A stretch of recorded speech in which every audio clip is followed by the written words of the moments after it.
He's talking about Roger. How are you? Yeah, same here.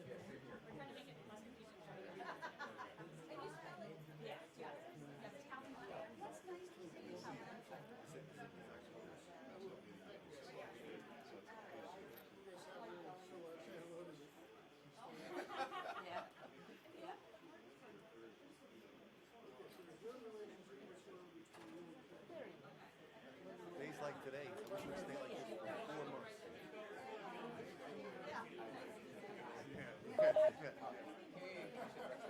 Oh, you like it hot, hot. You're a hot, hot.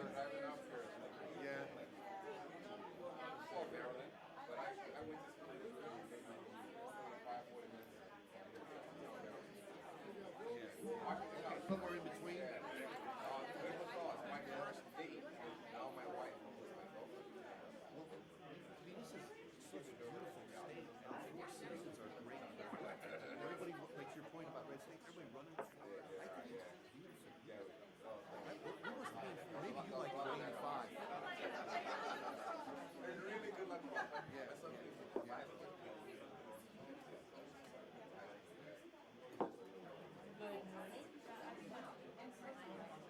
Aruba's beautiful. Yeah, Aruba's beautiful. What's nice about Aruba, you can get a direct flight out of PWI right into Aruba. Yeah. Beautiful vacation.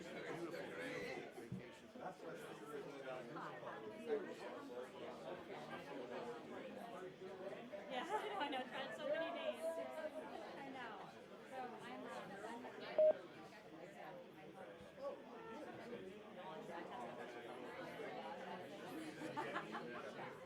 exactly. This is Ronnie. How are you? Okay, awesome. I was just saying, beautiful day. Yeah, perfect day. Rain.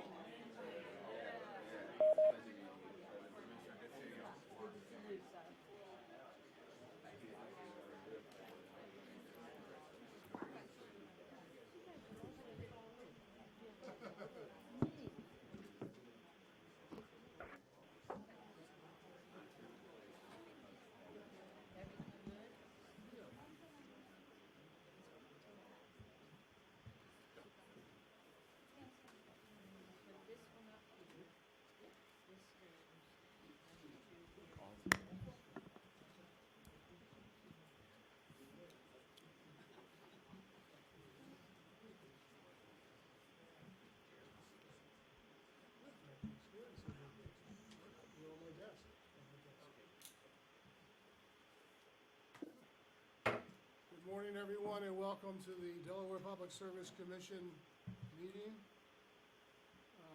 We don't ordinarily meet at 11 o'clock. It's nice to be here. I was a little late. I apologize because I had a routine procedure to go to, and naturally it wasn't on time. And I injured my right foot, so those of you who saw me in flip-flops, I don't usually wear flip-flops to a meeting, but I can't put any pressure on my heel of my right foot, so I'm in flip-flops. And I want to welcome all of the Delmarva people. It's nice to have you here today for the state of the company, which I believe is the first thing on the agenda. We'll do the reading of the notes after that. And I just want to say to Rodney, I'm very impressed that you're so astute as to wear the Blue Hen colors on your tie. It's very astute. But welcome, gentlemen. Mr. Butler. Thank you. So, Commissioner, let me just begin by saying thank you, Chairman Winslow, and thank you to Commissioner Gray, Commissioner Drexler, Commissioner Conaway, and Commissioner Correa. It's always a pleasure to see you, and it's our pleasure to be here today.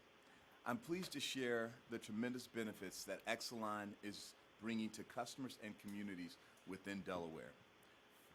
As we always like to say, serving the people of Delaware is our mission and our privilege. I know we have prepared slides for you today, so I'll kind of walk you through each one. So we're going to start on slide 3, and I'm going to speak for a few minutes before I turn it over to PHI CEO Tyler Anthony. On slide 3, we sit back and lay out who Exelon is. So as you know, since we last met, Exelon has now separated from Constellation, the retail and power generation side of the business. It's been 8 months, a long 8 months. But I can always, and let me just share with you, I was part of the team that was on the acquisition to bring in Delmarva Power and Light into the Exelon family. And I'm pleased to tell you that merging companies is much easier than separating. But I'm proud of the team and what they've accomplished. As those 8 months, we are now firmly positioned and on a journey of the new standalone Exelon as the premier energy delivery company in the nation. This slide shows you some of the nuts and bolts of who we are today, each individual utility and Exelon as a whole. But I want to share with you what we're going to be tomorrow. We're focused on growing our 6 high-performing energy companies, and that's what makes Exelon's future so exciting. I think about our purpose, powering a cleaner and brighter future for our customers and communities. And I'm excited about the opportunity to redefine what it means for us and for all of our customers in all of our jurisdictions, including right here in Delaware. When we last met, we were a combined organization, having to balance many different interests. And I think we did a pretty good job of it. At least we tried to frame to you where we were going and what we were doing. Now, however, as a pure T&D company, we can more sharply focus our service to our customers when it comes to innovation, impact, equity, and clean energy solutions. All things that I know are important to this commission. We're able to now take our purpose to the next level. And that's what really excites me. Next slide, please. So how do we do it? How do we work toward our mission now, and how will we strengthen that in the future? Today, as the only pure T&D company of our size and scale, we help power the economic health and well-being of the diverse and densely populated communities we serve, while advocating for equity. Across the Exelon family of companies, we continuously strive for best-in-class operations. Given our industry-leading platform and proven model of operational excellence, customer satisfaction, and constructive regulatory relationships, we believe Exelon is best positioned to lead the nation and our customers on a path to a clean energy future. Starting with our own path to clean, a bold goal to get Exelon to net zero operation-driven emissions by 2050. We are growing our business by supporting new technologies, electrification, and grid modernization.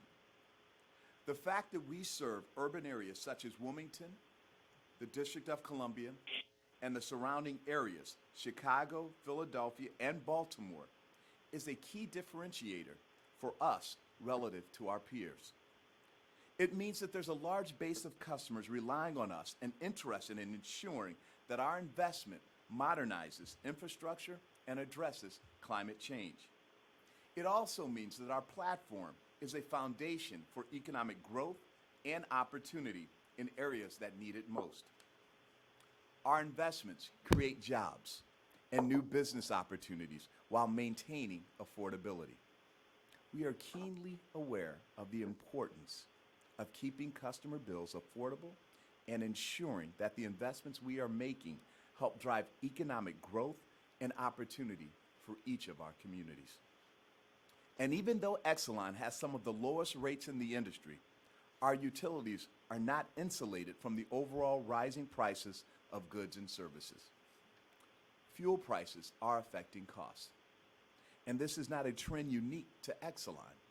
It's a challenge for our whole industry, being driven more by the cost of the commodity than the cost of delivery. So we have to remain agile, constantly adjusting plans and priorities to meet our customer, reliability, and financial objectives. Now, beyond our core operations, we know that our company's financial health and focus on ESG excellence can't be separated. The utility business demands a focus on environmental and social issues. If the people of Delaware's communities aren't breathing clean air, if they can't get good paying jobs because they don't have the training, if we can't connect with them because we don't reflect the same diversity of experience and thinking, our ability to lead and be successful is reduced. Exelon has stood for these principles for a long time. We were doing ESG before there was an acronym for it, and we're going to keep being serious about ESG. This hasn't changed post-separation, and it won't change in the future. Next slide. As you know, our customers are demanding a cleaner, more resilient grid. Delaware's demanding it as well. And like other state and local officials in jurisdictions we serve, including increasing renewable portfolio standards and Governor Carney's greenhouse gas emission reduction commitment, we're grateful for Delaware's leadership in this, and we're proud to partner to meet these goals. There's a tremendous amount of work required to transform the energy ecosystem. I want you to know Exelon will lead the energy transformation. The transportation sector, for example, currently represents about a third of total U.S. greenhouse gas emissions. Urban areas like Wilmington and many of our other service areas are disproportionately affected by air pollution and the negative effects of climate change. Now I know I'm preaching to the choir. I do when I say that policy making has to address equity, and we're advocating for that. We're advocating for and helping to usher in cleaner, zero-emission transportation, particularly in underserved and under-resourced communities. As the acceptance of electric vehicles accelerates in all of our jurisdictions, the need for infrastructure investment to support electrifying the transportation sector is indisputable. With our structural advantages and industry-leading platform, we think it's clear that Exelon is the premier T&D operator, and we will lead the industry to a cleaner and more resilient grid. We could not be more excited to be in this position. Last slide, please. Undergirding all of this work is our strong desire for and commitment to true impact. We're partnering with communities to eliminate barriers to economic empowerment through workforce development and by fostering lifelong energy careers. And we're advocating for equitable access to clean energy opportunities, ensuring all customers benefit, not just those who live in certain zip codes. I'm very proud, in particular, of our workforce development efforts. When we talk about being a good corporate citizen, this is one of the most exciting and tangible ways I can point to showing how we're doing that. I know Delmarva President Doug McCoy will talk with you in a bit about our workforce development focus in Delaware. So I won't go into a lot of detail here, except to say that the workforce development is foundational to our operational excellence. Our strategy is to address economic inequities in underserved and under-resourced communities. Where Exelon operates, it's showing results already. Just recently, we were selected by the Center for Energy Workforce Development for its highest honor, the 2021 Chairman's Award, recognizing Exelon for our excellence in workforce development leadership. In 2021, we invested over $14 million in support of more than 77 different workforce development programs across our 6 utilities. These programs reached more than 5,000 participants and resulted in over 300 hires. I'm also proud of our work with historically black colleges and universities. We announced this year our $3 million HBCU Corporate Scholars Program founded by us and the Exelon Foundation. This program includes $2.4 million in scholarships, internship experiences, and early career readiness training for 24 freshmen attending historically black colleges and universities. Each student will receive $25,000 of need-based aid per year for 4 years, a total of up to $100,000. The program will help prepare HBCU students for rewarding careers here at Exelon and elsewhere in the energy industry. Dr. Tony Allen, president of Delaware State University, which is a local HBCU, as you know, which we are engaged with in Delaware, is also on the PHI Board of Directors. We're serious about building the energy workforce of the future and doing it equitably. And I can't miss an opportunity to speak to you today about our Racial Equity Capital Fund, the first and only in the energy industry. In partnership with the Exelon Foundation, we have launched a $36 million investment fund to expand access to capital for minority businesses so they can create more jobs, grow their companies, and reinvest in their neighborhoods and communities. We're investing in numerous businesses throughout our service areas over the next 3 years with an estimated loan amounts between $100,000 and $300,000 and equity investments of up to nearly $1 million. It's important to note here that the money for the fund is coming from shareholder dollars and will not be recovered in rates. We launched this fund because we believe we have a responsibility to make all of our communities stronger and more resilient. We're honored to be able to invest in this way for lasting, transformative impact. As I wrap up my time with you, let me reiterate, we are committed to helping Delaware and the Commission accomplish its objectives. Delaware customers benefit from the collective strength and capabilities of the 18,000 men and women across our 6 energy companies. I want to thank you for allowing us to serve the people of Delaware in such a comprehensive manner. I'll now hand it over to Pepco Holdings President and CEO, Tyler Anthony. Tyler? Thank you, Calvin. Chairman, Commissioners, it's a pleasure to report out to the group today. And in my section, before I turn it over to Rodney and Doug, I thought I would take the opportunity to briefly introduce myself, talk a little bit about our strategy at Pepco Holdings, as well as talk a little bit about the performance, give the Commission a nice summary of our performance here in the state of Delaware over the last several years. So to begin, let me talk about a little bit about background. So I'm new in this position. I took over for Dave Velasquez, the previous CEO, as of November of last year. So I've been in this role for 10 months. Prior to that, I was the Chief Operating Officer for Delmarva Power, as well as Atlantic City Electric and Pepco for the previous 6 years. So I've been in the area, I've been in the community, and I've been here as far as running the operations, and now I've assumed the role of President and CEO. A little bit about my background. I had come as a function of the merger in 2016 when I came from running Chicago and Northern Illinois' electric system as the Senior Vice President of Operations out there. So that's a little bit about my background.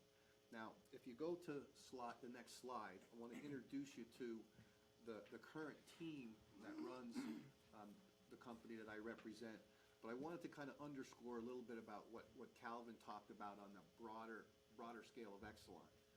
You know, that scale, how it impacts us here in Delmarva when it comes to share and best programs, when it talks to talent. I'll talk a little bit about my team here, access to talent. You know, items like support in storms, where we can make a phone call and have several hundred people coming in here from Pico or as far away as Chicago to assist us. And then lastly, you know, one of the things I'm very sensitive to, the Commission is very interested in, is how we manage cost.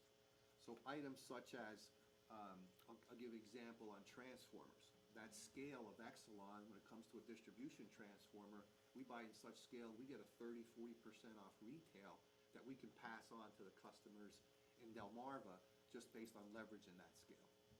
And when you look at this slide, this is the current team of Pepco Holdings.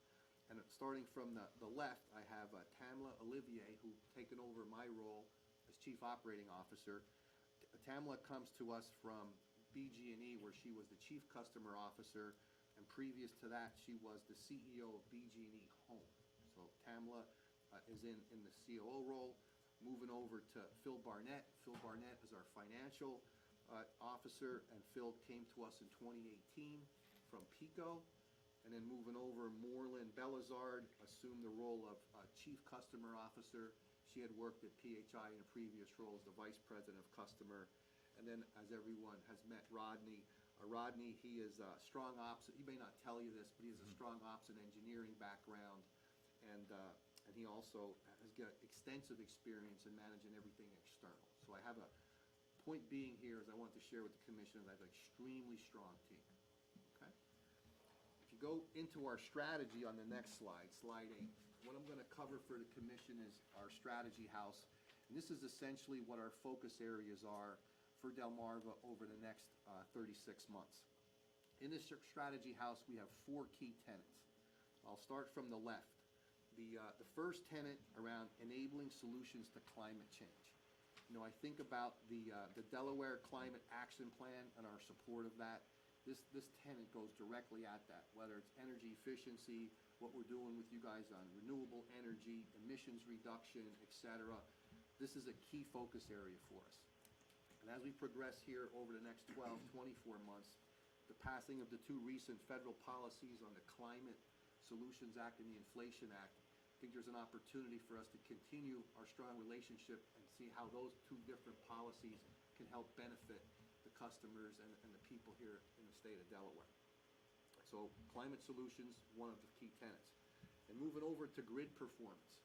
You know, I get to come here when I'm here for the different storms. I think about the Middletown tornado we had or the wind events we've had up in North Wilmington.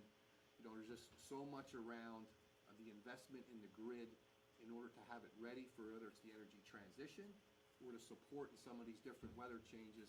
In fact, we've had several hundred people out of our Chicago facility down in Florida, and you see what some of these weather patterns are doing. We want to be ready for that here. You know, one of the things I like about the DSIC is I like that annual filing provision, whether it's on our gas or electric, where we kind of are transparent with the commission about what we're anticipating for investments and what we anticipate our needed investments are, and have that open dialogue with the commission and commission staff. But the second area, it's all about the grid and is it ready for the transition. One area that I'll note that we're working hard on that's frankly not meeting my expectations has to do with interconnection. Commission recently passed the community solar program. We're trying to understand the integration of a series of applications that we have, and we're working on that to make sure that we're doing the right thing by an integrated strategy to I'll say, include all of that community solar that we have the applications for. But grid performance, second of the 4 areas. Then moving over, I think Calvin talked about it well, but social equity and maintaining affordability. You know, social equity, it's frankly who we are and what we stand for. Whether, you know, Calvin mentioned some of the areas, but I think I would summarize, I'd underscore what he had said by saying, what we do is important, keeping the electricity on, keeping the rates affordable. Who we do it with and how we do it, for us, is every bit as important as what we do. Okay? So that's around our third area. And then our final area, delivering a superior customer experience. You know, the commission showed support in the merger with Exelon, and as we come across our 6th year, there's a lot of men and women behind me that are accountable for this, but, you know, back to affordability again. The headline on this last decision is, there's no decision that we will make that will not ask the question of what is the customer benefit and what is the affordability model.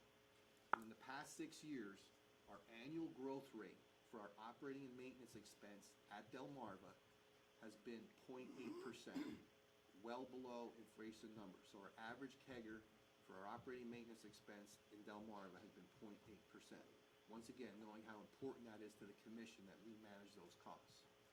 So when it comes to that last area, it really does come down to the customer and the fact that we need to be there. We need to be there, and we need to be there in such a way, whether if there's an outage, how we communicate with them, etc. I'm also very pleased to report to the commission, I recently got the 3rd quarter J.D. Power scores, and Delmarva is currently ranked 1st for East Coast mid-size utilities on the J.D. Power residential satisfaction curve. We'll see if we close the year in 1st place, but we're pretty far ahead again. And like I said, I don't say that for acknowledgement, but just more for the men and women that are behind us that are delivering on that for the folks here in the state of Delaware. Okay? So that's the strategy, that's the 4 areas. And then the last slide, I thought I'll look back.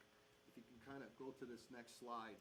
What I'm showing the commission here on this slide is a kind of a journey back to prior to the merger. We merged in March of 16. But what this is basically an Edison Electric Institute quartile ranking for utilities across the United States. And I wanted to give the commission at least a roadmap of where we started in 15, a check-in at 18, and then where we ended last year in 2021. Once again, you can see some of the performance improvements. An example, the commission, we had 179 commitments that we made during that merger. I'm also pleased to report to the commission that with the exception of one, all of those are now completed, and we have that excess fund, managing the excess fund program back to customers, and that should be done here in November. I think we may have a proceeding with you guys where we make sure that those rearages come back to the excess funds, come back to those customers. But pleased to report to the commission, those 179 commitments will be completed and met. Okay? So the headline here, I think, is I look at it as phase one. Phase one is we've tried to establish a relationship with the commission based on trust and based on operational excellence with a strong look at affordability and transparency. And now as I covered those 4 strategy areas to try to give the commission about, so what's important to me and where are we trying to go? Most recent item that I've been getting involved with almost on a weekly basis is the recent the Indian River project and the issues we have that are affecting our customers down here, where behind the scenes we're pulling out all stops and how quickly we can get that work done in a safe, efficient manner. How can we have the least impact on our customers from an affordability standpoint? But items like that we know are important to you, and they're extremely important to us. Okay? So with that, I'll stop there, and I'll now turn it over to Rodney O'Doyle. Good morning, and thanks again, Chairman Winslow, and to the entire commission for having us here. I wore the tie, and I'm glad I got the credit for that. It wasn't planned by any means. That's not what he said out in the car. I just said all that transparency stuff. Wasn't planned by any means, but I'm glad, Chairman Winslow, that you approve of my wardrobe choice this morning. Just wanted to briefly set the stage for the new organization that we've essentially created in Pepco Holdings, which really integrates all things external within my area. And we think there are tremendous opportunities with really integrating the regulatory side of the house with the legislative and community side, because all these groups work in concert to support communities, and hence Doug and Marissa's partnership. One thing that we are very focused on, that we will continue to focus on, and I'm on slide 10, is economic development. And so we are building a newly created economic development organization that will hopefully partner more directly with Delaware to really meet Delaware's economic development goals. And I've had some individual conversations with some of you about this, and we plan to expand that partnership moving forward. And so at our next update, I'll hopefully have more information on that. We're also building a new group that will be called Corporate Community Impact. And essentially what we'll do here is interlock our economic development activities with our corporate relations processes, as well as our community engagement. You heard Calvin mention our workforce development efforts. Our plan here is to become a little bit more strategic with our work and to ensure that we are measuring our impact more appropriately. We believe that our impact in communities goes way beyond just the checks we write to the nonprofits, but really how those funds and resources and time, candidly speaking, that we spend translates to impact within the community. So expect to hear more around what we're getting seen by way of jobs, careers, how many students we're placing, how many of those students remain in those careers once placed. More data behind the work we're doing. Calvin mentioned the Racial Equity Capital Fund that was established using shareholder contributions. We are also tracking I'll say, awards and the individuals or companies that have applied for those, and happy to note that there are several Delaware companies that are in the process as well, too. To note a little bit about the pictures that are on the slide here, the Teen Warehouse, which is a collaboration between Delmarva and the Warehouse, has several initiatives that are actually underway in support of our young men and women that will really be the future of our company and in the communities we serve. Around efforts such as solar, we've got programming really specific to train some of these teens to be able to enter solar jobs. Think about solar installations as we see more of that take hold within the communities.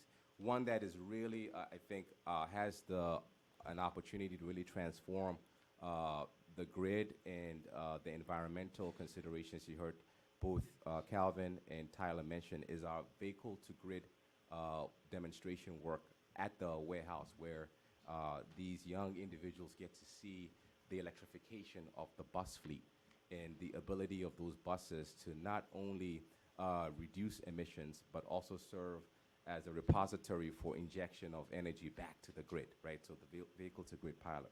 And then finally the agricultural pod, which essentially is a vertical farming installation where you can grow fresh produce in what essentially is a container truck, and you can do so within 10 to 12 weeks where you have fresh kale and vegetables. We see this a lot in urban centers, but this is something we're bringing to Delmarva as well too, through our partnership. So, you know, really the value of partnerships. And in the previous picture, you probably, hopefully saw the cameo shot of Dr. Allen, who Calvin mentioned is a PHI board member as well too.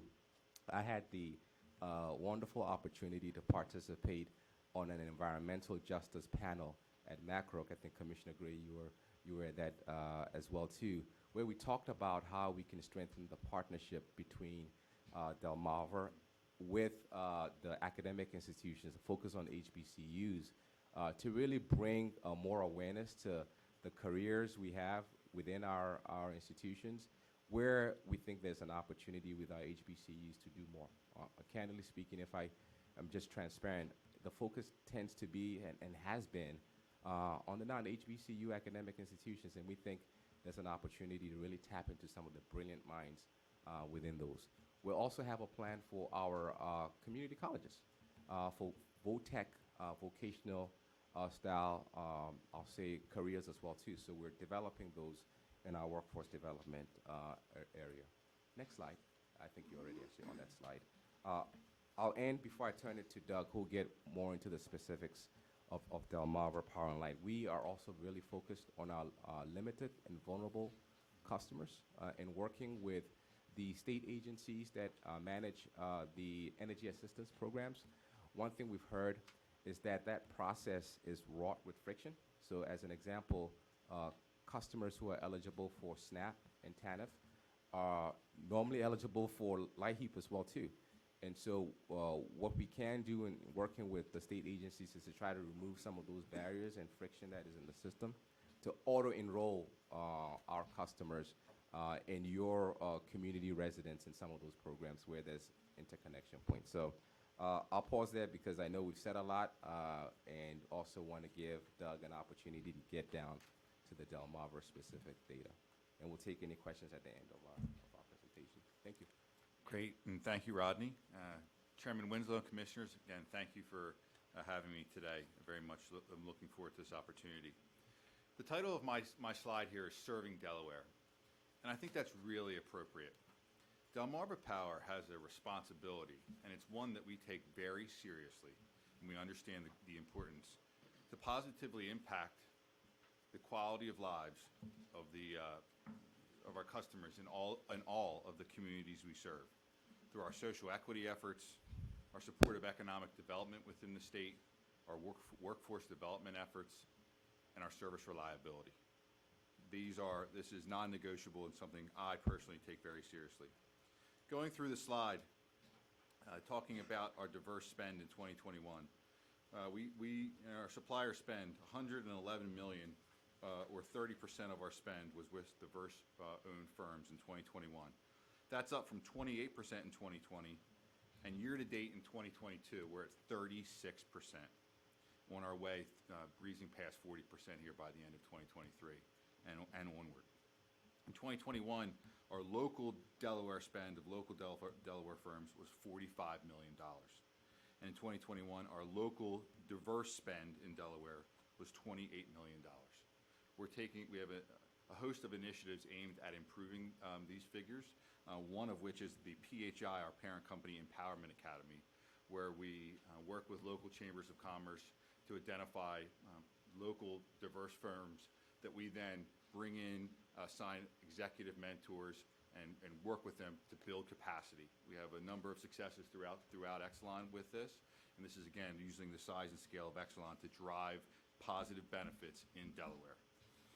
When you talk about our workforce, 34.6% of our workforce is diverse. All employees that support Delmarva Power are 43%. Those numbers, again, are not where we need to be. We need to more accurately reflect the communities, the rich, diverse communities that we serve. A couple of key initiatives that we are doing to drive these numbers are, our Powering the Workforce Utility Program is one I'm very proud of. In June, we launched the first cohort of this program in Newcastle County through a collaboration with Delaware Technical Community College and the West End Neighborhood House. The first cohort is 100% diverse. Over 20 Newcastle residents completed the program in August and are currently in the hiring pipeline at Delmarva as we look to fill 40 entry-level positions in our electric ops teams through the company. When we talk about this, these are not jobs. These are careers, and these provide residents with a pathway to the middle class. This is, again, something that Exelon takes very seriously. Another program is our Pathways to Success, where recently we had 6 high school students completed 10 months of a CAS test prep, tutoring, soft skills development, hands-on job experience, and mentorship. All 6 students successfully passed the CAS test. Of the 6, 1 decided to pursue college, and 5 began their careers, full-time careers at Delmarva this month in October. This is our second cohort of the Pathways to Success program. In the first cohort, 12 students, all from Newcastle County, completed the program. Of the 12, 8 were hired by DPL, or one of our contractors of choice, and 5 decided to pursue college. Related back to the Powering the Workforce Training Program that I highlighted, the next cohort of this program will launch in Sussex County, where we expect to train and hire 15 more residents.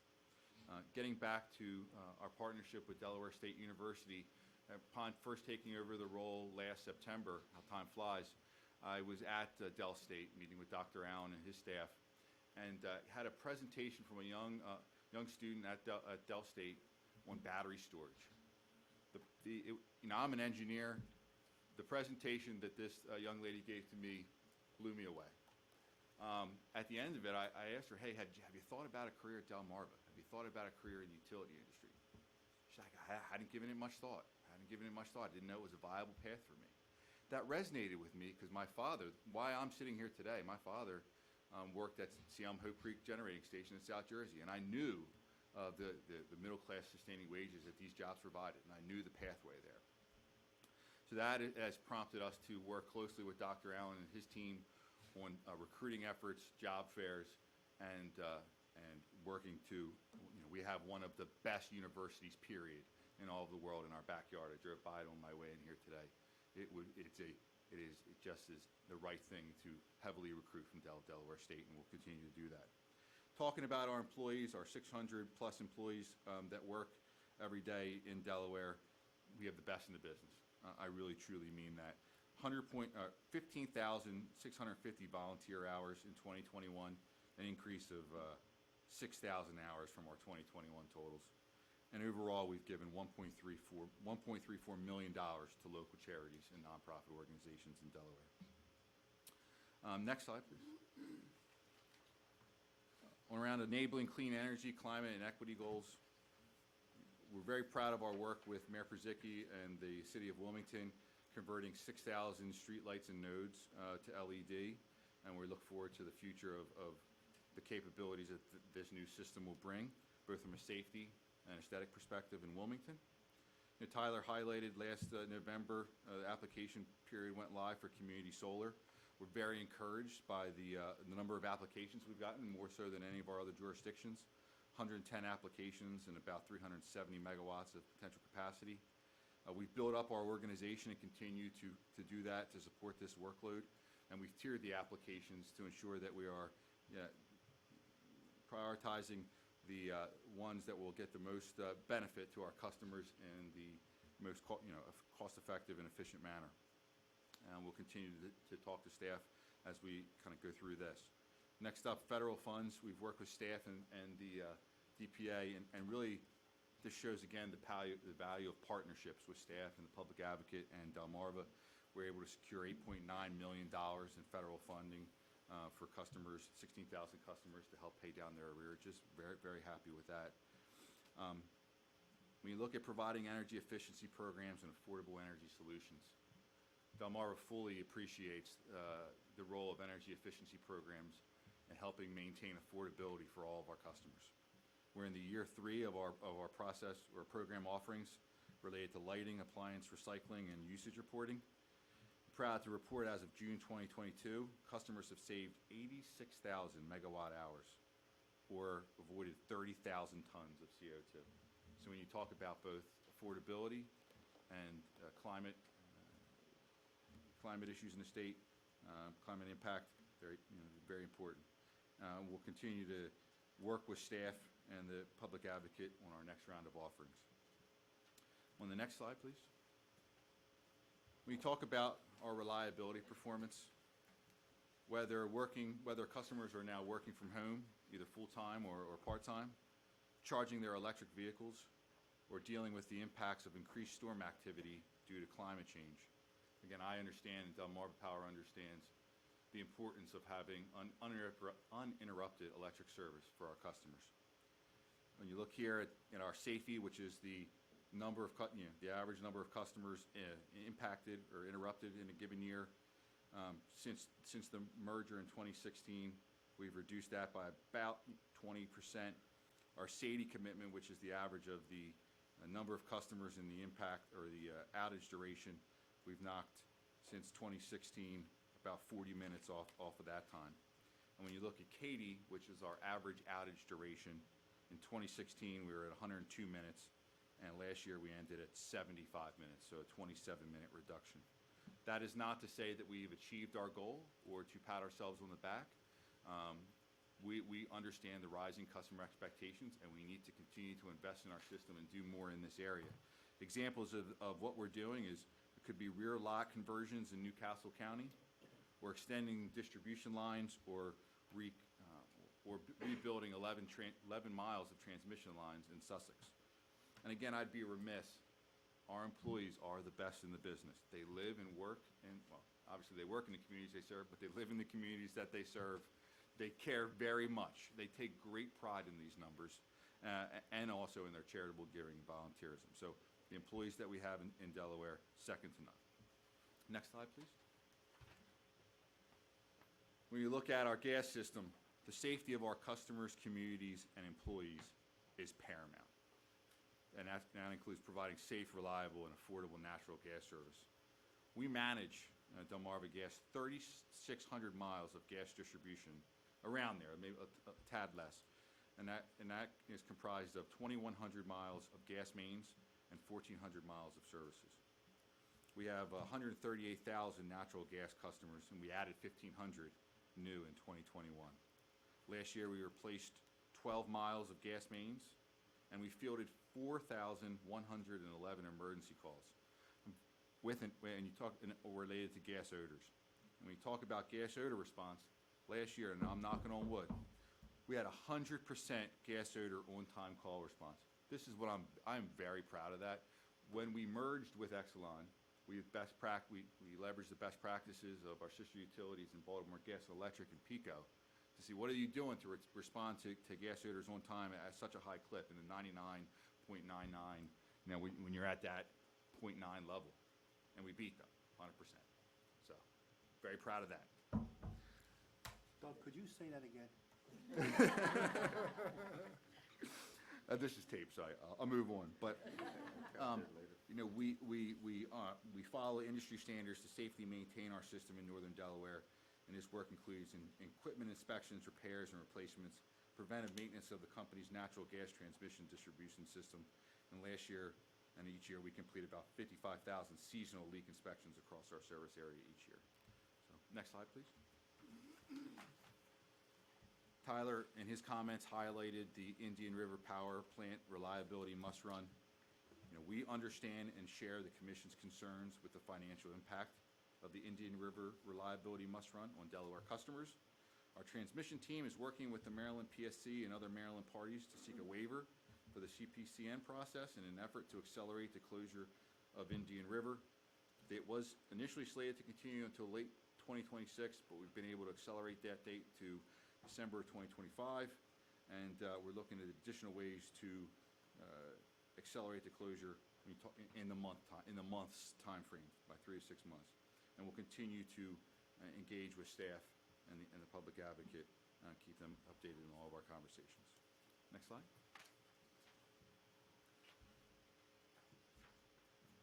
Last slide around our proposed IIJ opportunities for Delmarva Power, Delmarva, Delaware. As I was at an earlier commission meeting, I highlighted the 4 main areas that we see significant opportunity: underground infrastructure for resiliency, so selective undergrounding, smart streetlights, self-healing grid, and connected communities. I know our team has met with staff and public advocate prior to this, and we'll work to schedule a follow-up meeting to provide an update on where we're at. I think from a perspective of monitoring Department of Energy, we see our top area for Delaware related to IIJ in this first round is the undergrounding of infrastructure for resiliency, selective undergrounding in either heavily treed areas or areas impacted by severe climate-driven weather events. And that is what I have for my slide. So again, thank you very much. It's always a pleasure.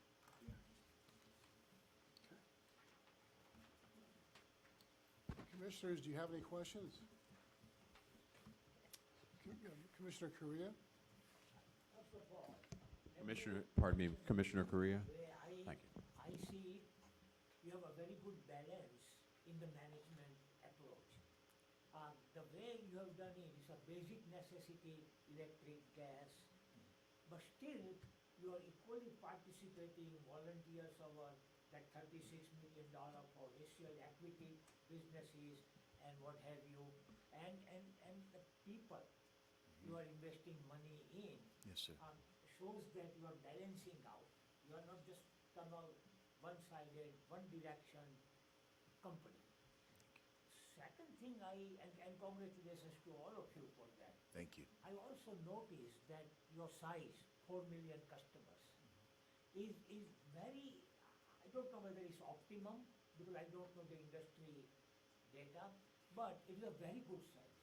So you can afford to spend money, and at the same time, you are able to economize on the economy of size. Yes, sir. And that's a golden, quote-unquote, combination. Yeah. Because any company who maintains that, suppose you would have 30 million customers, then the efficiency would have suffered little bit, and what have you. But 4 million, 5 million is a very good size from my point of view, and what have you. So we are thankful to you for reaping the benefits of good size which you have, and we hope you will continue that. Your customer satisfaction rate is so high, 95% in Delaware. That is a very, very good rate. I have dealt with electricity, I have worked in the electricity company, and 95% is a very, very good rate. It's a very good presentation. And the last page, the very last page, you have presented financial information. And again, it's a question of balancing, where your bond rating is A by S&P. That's an investable grade rating. So pension fund, and so many retirement funds, and so many mutual funds for pension fund, and they can invest the money in your bond. If it were a little lower, then that investment will not be a prudent one on the part of the companies or cities or what have you. So there's a good rating. Most importantly to me, your capital ratio, capital to debt ratio, long-term debt 49.51%, your equity 50%. So 50-50, your money and the borrowed money is a good one. You are not over-leveraged so as to create any kind of risk. Yes, sir. So I'm very happy, and being a finance person, I opened the last page first. See what are the figures and how it is. So wanted to, again, thank you for such a good balance. Thank you for a very, very good finance balancing and a very good report. Thank you, Commissioner. When you receive comments like that, you just say thank you. Commissioner Gray. Thank you, Mr. Chairman. Thanks for the great presentation. I echo everything my colleague, Commissioner Correa, has said with respect to the financials. I had 3 questions, one of which you answered with the IIJA discussion. Thank you very much. And I'll compliment your leadership team for a smooth reorganization. You mentioned that tearing companies apart is difficult, but sometimes putting them together is just as difficult. It's very sensitive. So if you've done it successfully and smoothly, kudos to you for that. Two questions that remain on my list. I've received some feedback and discussions about community solar that our regulations and requirement to include, I think it's about 15% low-income ratepayers may be a barrier to developers for a value proposition. And I'm just curious, have you any insight about barriers like this from your recent experience? Tyler? I'll start with, first reaction, and we can follow up with you, Commissioner. First reaction, I'm not familiar with it being a barrier. I don't know, where you quoting it from? Are you quoting it from something? Well, there were some considerations and discussions about solar community deployment in the city of Wilmington, and the reaction and response from those who have experience with finding the developers to actually fund it, deploy it, operate it, maintain it, is that this requirement and our rules may be unattractive and insufficient value for a developer to move forward. So I'm just curious on that point. Yeah, And I if appreciate you, opening that up, because like I mentioned about scale, we have a program of community solar in the District of Columbia right now, has over 8,000, we have over 8,000 subscribed to it, low income, and it's a very positive program, so we'll come and talk with you guys through the formal channels about, is there something we're seeing there that's making that maybe more successful or less, and we'll drill down into that. Yeah, and Commissioner Gray, I Yeah. think I just want to make sure I understand your question Yeah. correctly. I think you're talking about a certain demographic being able to participate in the work itself, Well, workforce development perspective. the way I interpret our rule is that 15% of the ratepayers involved in the package program and deployment should be low income. Got it. And that revenue generated for any prospective developer raises a risk that demotivates their incentive to actually move forward. So this is a discussion we can have at a different time, but since you mentioned community solar, we kind of have our eyes on it. We've made some rules around it. It would be great if the commission could get some context sometime in the future. I agree. If we do it well, it can be a great program. And since it's new for us too, like Doug had mentioned, on the community solar, we had, I forget how many applications in the first 2 weeks, and just being honest, we were a little inundated with it. Then all of a sudden, we have all these applications, and we're thinking, well, if you take them individually and say, oh, application 1, do the design, then you have so many, you're thinking, hey, if we integrate some of these applications, we might be able to do a much lower cost connect to grid. So we're trying to learn in some of that right now. I don't know, Doug, if there's anything you'd add, but I think this is a great topic for us to continue the conversation. Yeah, we host a quarterly developers forum around our solar developers internally to hear issues that they may be experiencing and how we can better partner with them. So we'll definitely raise this at the next one. Tyler mentioned we had about 60 applications in the first hour for this program and 110. So we're working through that now. That was why my Yeah. reaction on you saying it was a problem. I'm thinking, geez, we're trying to get them to slow down. Well, All good.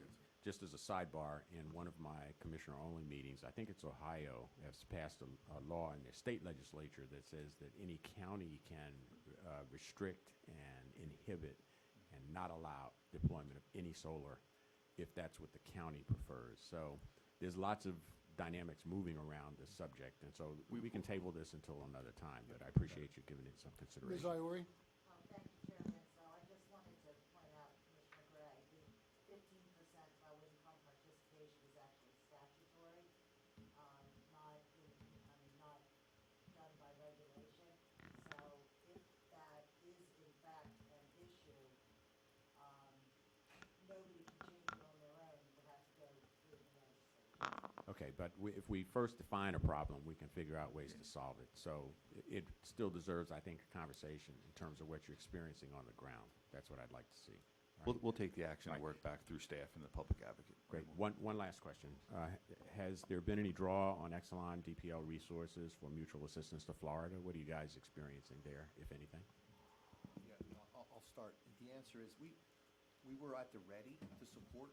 In fact, we're participating members. Tamla is now on the board of the Southeastern Exchange of Mutual Assistance, so we participate heavy.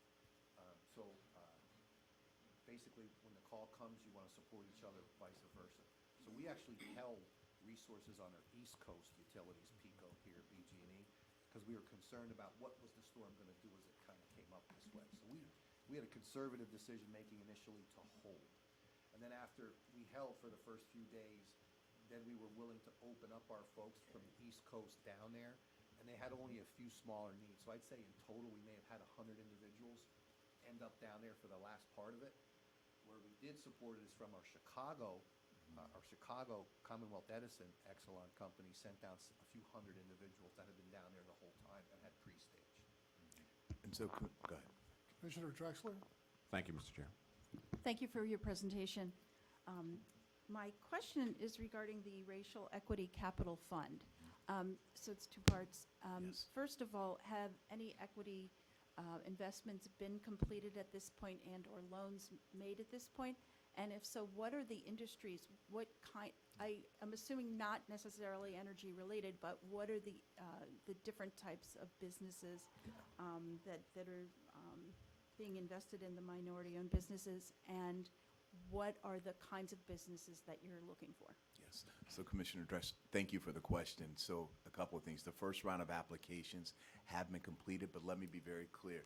Exelon is not managing this process. We partnered with a woman-owned investment firm out of D.C., Rock Creek, to manage because we wanted to be away from that process and never wanted to influence the decision-making. And plus, to be honest, we wanted a seasoned investor to sit back because this is intended to be an evergreen fund where they are repaying this. This is not a grant. This is investing in businesses that have long-term growth and potential. So to your question, we set up with them early on parameters that we did not want our dollars going through. So we are not involved in alcohol related. We are not involved in firearms. We set those parameters, and then we let Rock Creek lay out the parameters on how they invest from there. So to your other part of your question, the first round of applications were submitted. We're now in October, I want to say an August timeframe, and I don't know if those decisions have been made. We have set up a status with Rock Creek, and I think my next meeting with them and the panel next meeting is in another month just to understand. And what I evaluated on is not which businesses, because we've laid it out, but ensuring that it's being addressed jurisdictional. Because I want Delaware businesses, Chicago businesses, Maryland, all participating in those applications. So I monitored from a standpoint, are we communicating at a broad enough level that businesses in those jurisdictions know about it and are applying? You're Thank you. I have a few comments, but I'm going to wait, and I'm going to go out of order here, and I'm going to ask if there's anyone here that's from the public that wishes to make any public comment. And I think we have Mr. Slater on the line. I think he has a public comment to make. Yes, can you hear me? Very well. Good. Well, thank you, Mr. Chairman and Commissioners, and I apologize that I'm not able to be there in person today. I do want to start off with my appreciation for the Delmarva team and specifically for Diane Goff, who answers all my calls every time. I'm not sure I've ever heard her voicemail. Regarding the infrastructure fund, I think we all agree that there's never been more private and federal funding available for energy efficiency and renewable energy, as well as grid infrastructure. And we've heard from Exelon say before that driving down use is a driver to save money for customers. So on the slide, I didn't see anything on energy efficiency or renewable energy. So are you looking at those opportunities through the IIJA or conversations with DENREC on funding? The direct answer is yes. And let me kind of lay out how we've approached this. We set up, through the leadership of Executive Jane Park, to coordinate all of the IIJA and now IRA funding opportunities across the Exelon enterprise, and energy efficiency is part of that process. So think about in terms of what we're spending today. Across our LRP, if my numbers are going to be directionally correct, I think we're spending roughly $3.6 billion across the Exelon utilities around energy efficiency.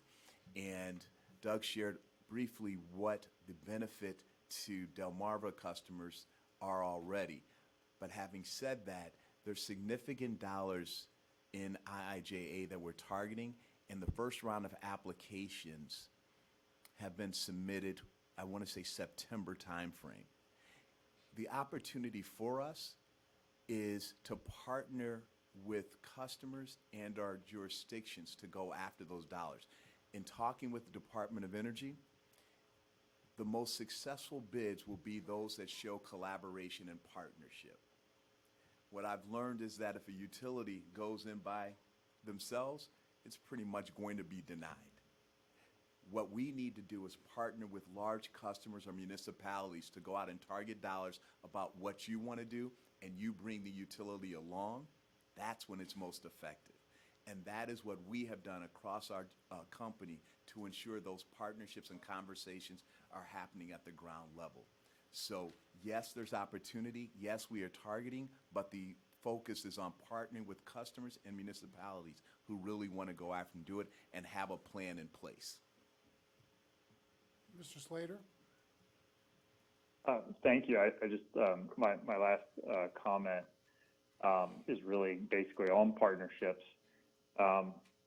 Focusing on Delmarva's distribution planning, and obviously distribution planning is extremely important.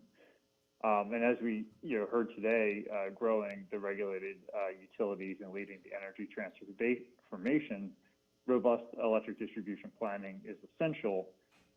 However, Delmarva doesn't perform a cost-benefit analysis or non-wire alternatives or volt-VAR optimization or line loss reduction or even a rate impact. And so, I think that there's tremendous opportunities to have robust planning to make sure that rates are affordable. Just as I had mentioned in my letter to the General Assembly in this matter on distribution planning, looking at energy efficiency and non-wire alternatives and cost-benefit analysis and others. The real concern comes in with Delmarva's response, which is a direct quote, on non-wire alternatives, that they're a waste of time and something that has no benefit of place in the distribution planning process as an economic option. I'm really concerned about that because ratepayers will be paying for Delmarva's spend of $430 million over the next 3 years, which is a 155% increase over 2019 levels. And so, my understanding from the last Public Service Commission meeting is that the chair may have brought up some of these concerns during the PHI board meeting about the huge increase in capital spending.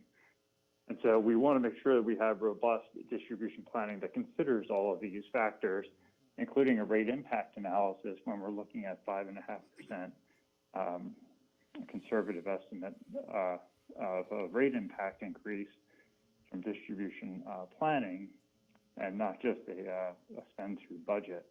And so, I think we need to talk about reining in Delmarva's capital spending to have a more collaborative process and to try and cap the spending to keep rates affordable for all customers. And I hope that we can count on Delmarva and PHI and Exelon taking our comment seriously, because Delmarva's customers have to be at the forefront. They're the ones that pay this bill. And so I just want to leave you with that I hope we can work on more robust distribution planning and consideration of non-wire alternatives and cost-benefit analysis and a rate impact study. Thank you. Yeah, Mr. Slater, this is Tyler Anthony. Thank you for your candor. My reaction as I kind of think of your summary there is, one is the comment about waste of time that's clearly not who we are. We have at least 8 or 9 storage projects active across PHI companies right now. And you did mention the distribution planning process, and I also think this is one where transparency is a good step for us. You know, when you think about the traditional distribution planning, where you had a historical growth, you had one-way power flows, you know, somewhat predictable about what you needed and when you needed to be there. And then obviously you're familiar with sometimes we need to look out multiple years in order to kind of I'll say forecast what we need so we're there when we're needed by the load. I would say that I think an issue we need to work on together is this. It all comes into what assumptions we agree on together.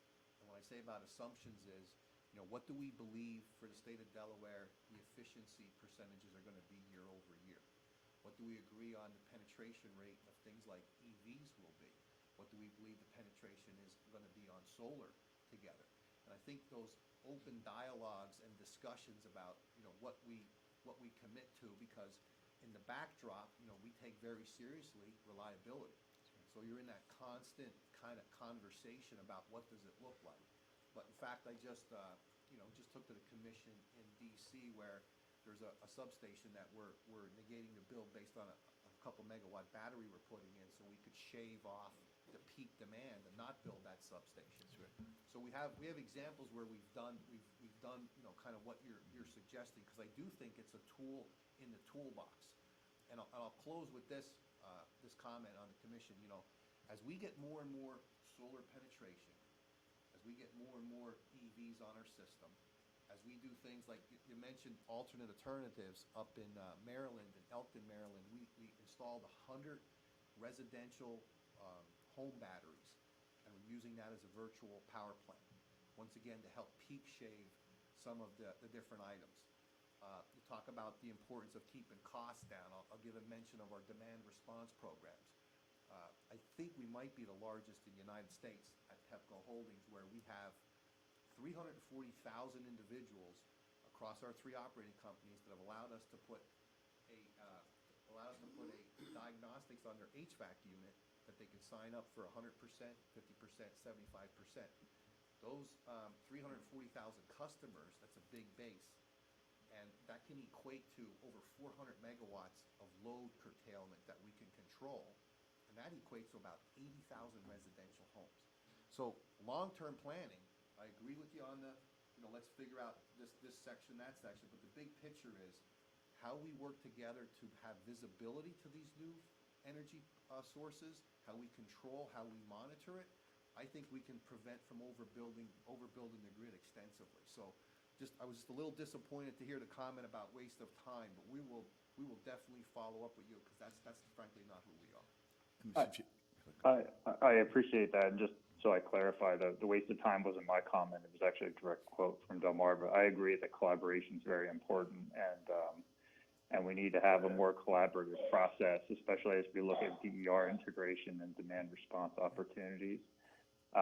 And so I appreciate that, and I look forward to hopefully seeing that collaboration come to fruition. Mr. Chairman, thank you again, and I apologize that I'm not able to be there in person today. No problem at all. Thank you, Mr. Slater. Commissioner Conaway. Yes, I just want to congratulate you guys on your coordination and collaboration with community organizations, and especially the education of young people. Thank you. I hear repeatedly that Delaware leads the country in outmigration of young people. So as you educate them, please keep them here. Thank you. No, we'll definitely do that. Thank you. Mr. Chairman, I would just like to comment on one thing, is that what I shared with you just at the board meeting, and I'd like to just share, is that the capital that we're investing today in the infrastructure and to our grid may look very different in the capital we're investing tomorrow, because of the demands, as Tyler just laid out well, of where the grid is going, and the expectations of our customers are changing. As more of you work from home, more of you educating your children from home, electrifying your vehicles, the tolerance for any outage is getting shorter and shorter. And climate change is impacting how we deal with this. Security is also a major issue. So the type of investments that we will come to you in the future are going to be very different. And a lot of times it may be behind the scenes. So that transparency and talking about what we're investing in is real, because the worst thing that I can do is come back to you after the fact and say this is what we could have done or should have done. So we're going to lay it out there to you and lay out that plan, and this team is committed to doing so. But please understand those investments in the future may look very different than what they've been over the past decade or 5 years. Well, I've been in one of these chairs along here for 18 years, and that was the best Delmarva Power and Light state of the company I've heard. So thank you very much. The data especially was welcome. We've complained a little bit about that in the past, and I think you did a great job of providing us with some data. I was pleased that with both Mr. Moykwoyd and Commissioner Correa, that although they praised the company very hard, neither one of them broke their arm patting themselves on the back or patting the company on the back. And I know you heard Mr. Slater, and that's a serious issue. Really well done, gentlemen. And also, another thing I would say is that the comment in the slides about the fact that the company is powered by its employees is a great statement. We've been blessed to have the input of very excellent Delmarva Power and Light employees over the years. And we're here today to applaud our employees here at the commission who work very hard and do a great job. And I think that if we have good employees on both sides, it makes the resolution of issues easier and more successful for all parties concerned. So we'll all do, as Commissioner Conaway likes to say, communicate and collaborate for our customers here in Delaware. And once again, well done, gentlemen. Thank you. And ladies. Thank you. And ladies. Thank you. Thank you. Thank you. Thank you.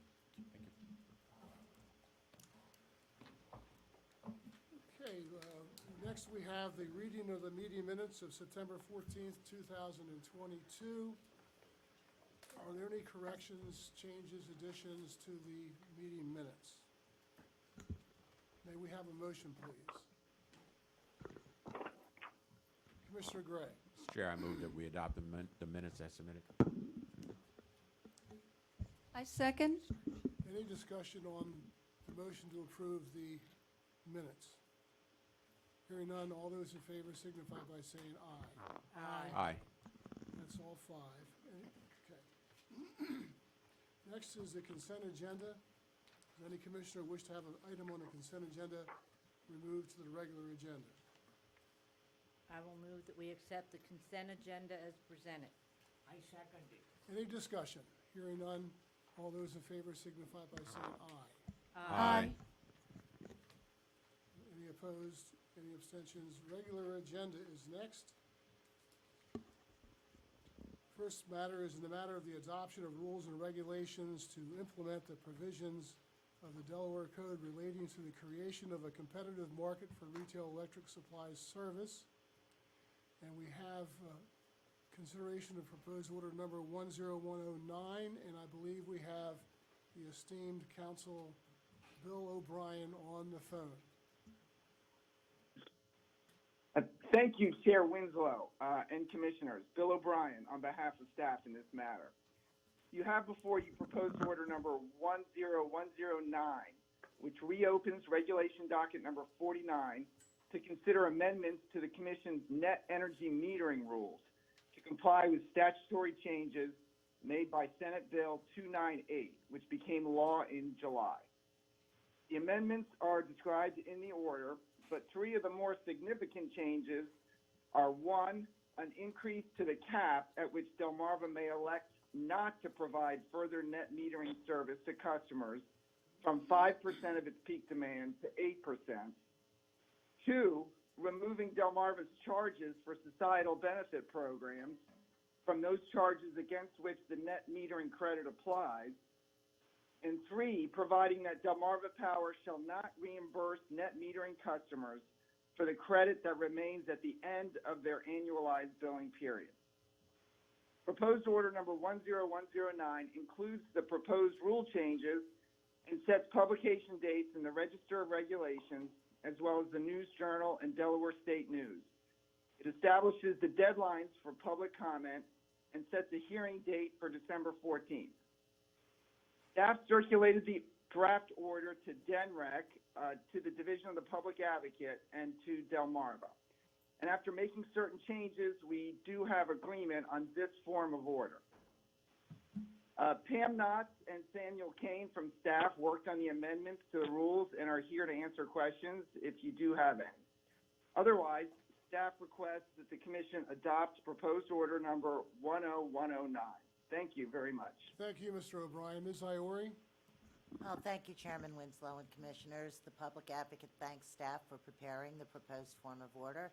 We agree with the proposed form of order and would urge you to accept it. Thank you. Thank you very much, Ms. Iori. Commissioners, do you have any questions of Mr. O'Brien? Commissioner Conaway? Move that we adopt proposed order number 10109 as presented.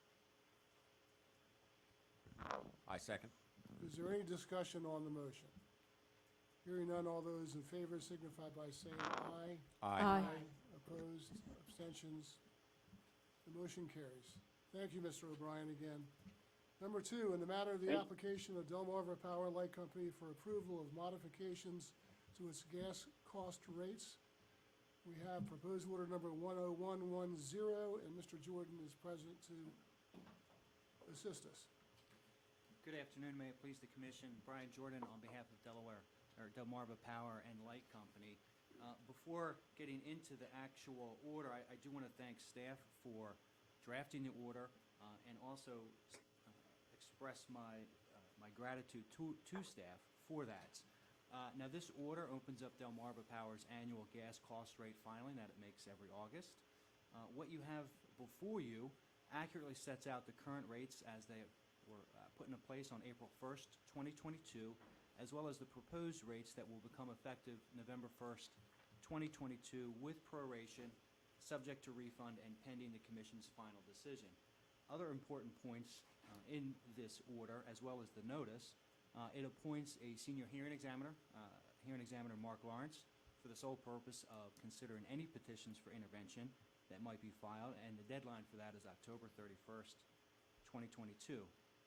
Other important dates identified in the proposed opening order include October 17, 2022, by which Delmarva must publish the notice in the News Journal, and November 29, 2022, which is the deadline for anyone to submit written comments or objections. As for the notice that is attached as Exhibit A, I'll point out it contains all of this information as well. It contains everything that the public would need to know, and therefore I'm respectfully requesting that the Commission grant proposed order 10110. Thank you. Thank you, Mr. Jordan. Mr. O'Brien? Ms. Iori? Thank you, Chair Winslow and Commissioners. I am staff counsel on this for the opening order, and we do agree with Mr. Jordan's recitation regarding the order. You will have different staff counsel moving forward on this case, but yes, we do urge the Commission to adopt proposed order 10110. Thank you. Thank you, Ms. Iori. Thank you, Chairman Winslow and Commissioners. The DPA also thanks staff for preparing the proposed form of order. The Commission probably noticed that the proposed change in the GCR is very significant. That is the unfortunate reality of the market right now. So there's nothing that anybody can do about that, but just wanted to point that out. We don't have any objection to the proposed form of order and would ask that you enter it. Thank you. You're absolutely correct, and unfortunately, I guess we have another shoe that's going to drop not too long into next year. So I think the cost is going to be something that's going to become more of a public issue over time. Commissioner Conaway, did you have a question? No. Oh, I'm sorry. I guess there's no one else to make any presentation, so Commissioner Drexler? I move that we approve proposed order number 10110 as presented. I'll second. Is there any discussion on the motion? Hearing none, all those in favor signify by saying aye. Aye. Any opposed? Any abstentions? The motion carries. Thank you. Mr. Jordan, Ms. Iori, and Mr. O'Brien. Number 3 is in the matter of the application of Chesapeake Utilities Corporation for approval of a change in its gas sales service rates. And we have proposed order number 10108, and we have Ms. Orr with us today. Welcome. Thank you, Chair Winslow and Commissioners. Lindsay Orr on behalf of Chesapeake Utilities. You have in front of you order number 10108, which will open the docket for Chesapeake's application for approval of a change in its gas sales service rates to be effective November 1st, 2022. Chesapeake filed its application in this docket on August 31st, 2022, and refiled on September 2nd, 2022 to correct a typo in the cover letter. Order number 10108 opens the docket, sets deadlines for intervention and written comment, and permits the proposed GSR changes to become effective for usage on and after November 1st, 2022, subject to refund pending the Commission's further review and final decision. Chesapeake thanks staff for preparing the draft opening order and respectfully requests the Commission approve order number 10108. Thank you. Thank you, Ms. Orr. Ms. Pope? Thank you, Chairman Winslow and Commissioners. Excuse me. Summer Pope on behalf of staff. Today you have in front of you for your consideration proposed order 10108, which would act as the opening order in this gas service rates docket. This proposed order would permit the proposed changes in the GSR rates, firm balancing rates, and accompanying proposed tariff revisions set forth in Chesapeake's application to become effective for natural gas usage on or after November 1st, subject to refund and pending the Commission's final decision. Additionally, it would order that Chesapeake publish notice on or before October 19th, 2022 in Delaware newspapers that written comments regarding the application must be filed on or before November 30th, that the deadline for intervention would be October 31st, and that Mark Lawrence would be designated as hearing examiner for the sole purpose of considering any petitions for intervention. Staff notes that an evidentiary hearing concerning this matter is not yet scheduled, but will be determined at a later date. And staff thanks the Commission for their time and their consideration. Thank you, Ms. Pope. Ms. Iori? Thank you, Chairman Winslow and Commissioners. Again, staff thanks the DPA thanks the staff for preparing the proposed form of order.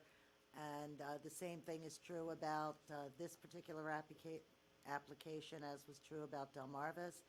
It represents a significant increase to Chesapeake customers, particularly space heating customers. But again, there is nothing that can really be done about it. It's the state of the market as it stands today. With that, we don't have any objection to the form of order and ask that you enter it. Thank you, Ms. Iori. Commissioner Correa?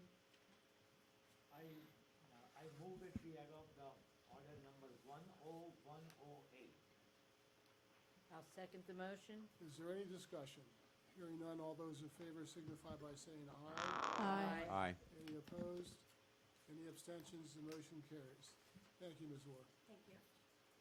Number 4, in the matter of the application of Artesian Water Company, Inc. for approval to refund to customers the proceeds of the Delaware Sand and Gravel Trust Settlement Agreement, we have proposed order number 10112. I forgot to express it to Ms. Orr, who may have gotten out of the room already, but thank you for your patience with us today as we listened to Delmarva Power and Light's state of the company, but maybe you got some ideas that'd be helpful. We were taking notes. Please proceed. Thank you, Chairman Winslow and Commissioners. Courtney Emerson on behalf of Artesian Water Company, Inc. I'm joined today by our CFO, Dave Spade. We're here today seeking the Commission's approval of Artesian's plan to refund to our customers the proceeds from our settlement agreement with the Delaware Sand and Gravel Trust through the issuance of 4 annual credits as set forth in proposed order 10112, which you have before you. Artesian has entered a settlement agreement with the trust with respect to releases from the former Delaware Sand and Gravel landfill site near Langolan, which is now a designated Superfund site. As a result of the release's impact on groundwater quality in the area, Artesian has had to install various forms of treatment, including granular activated carbon, ultraviolet advanced oxidation, and filtering systems to ensure that the water we provide to our customers meets all state and federal drinking water standards. The settlement agreement, which Artesian was able to negotiate without the need for costly litigation, requires the trust to reimburse Artesian for the treatment-related investments. As more fully set forth in our application, the trust must reimburse Artesian $8,662,410 of past capital cost and $1,320,092 of past operating cost through 4 annual payments of $2,495,625.50, the first of which has already been made. Additionally, the trust must reimburse Artesian for Artesian's ongoing compensable capital costs and compensable operating expenses. The ongoing costs and expenses that Artesian billed to the trust for July 1st, 2021 through December 31st, 2021, and which for payment has already been made, is $59,474. The first payment and the 2021 ongoing costs and expenses total $2,555,099.50. The second, third, and fourth annual payments of $2,495,625.50 each shall be made by the trust on or before July 19th of 2023, 24, and 25, respectively. Artesian intends to return to its customers the proceeds from the settlement agreement through 4 one-time credits on the water bill of each of its residential and commercial customers, as described more fully in the application. We would apply the first credit by October 31st this month to those customers who were customers as of September 30th of 2022, and the credit will appear on their first water bill thereafter. The amount of the first credit will be calculated by dividing $2,555,099.50, representing the first payment plus the 2021 ongoing costs and expenses, by the number of customers entitled to receive the credit. We expect it to be approximately $27.17. The second, third, and fourth credits will be made to all residential and commercial customers of Artesian who are customers as of July 31st of 23, 24, and 25 respectively, and applied by August 31st of each of those years. A schedule showing the estimated annual credits and the schedule is attached to the application. Artesian intends to refund the 2021 ongoing costs and expenses to customers through this first credit. Future ongoing costs and expenses, including those for 2022, will be addressed in rate-making proceedings. Artesian will record future recovery of capital expenditures as SIAC when received, and will record expense recovery as an offset to operations and maintenance expense. Should Artesian not file its base rates case in 2023, the ongoing costs and expenses for 2022 will be credited to Artesian's customers in the second credit in the same manner as the 2021 ongoing costs and expenses credit.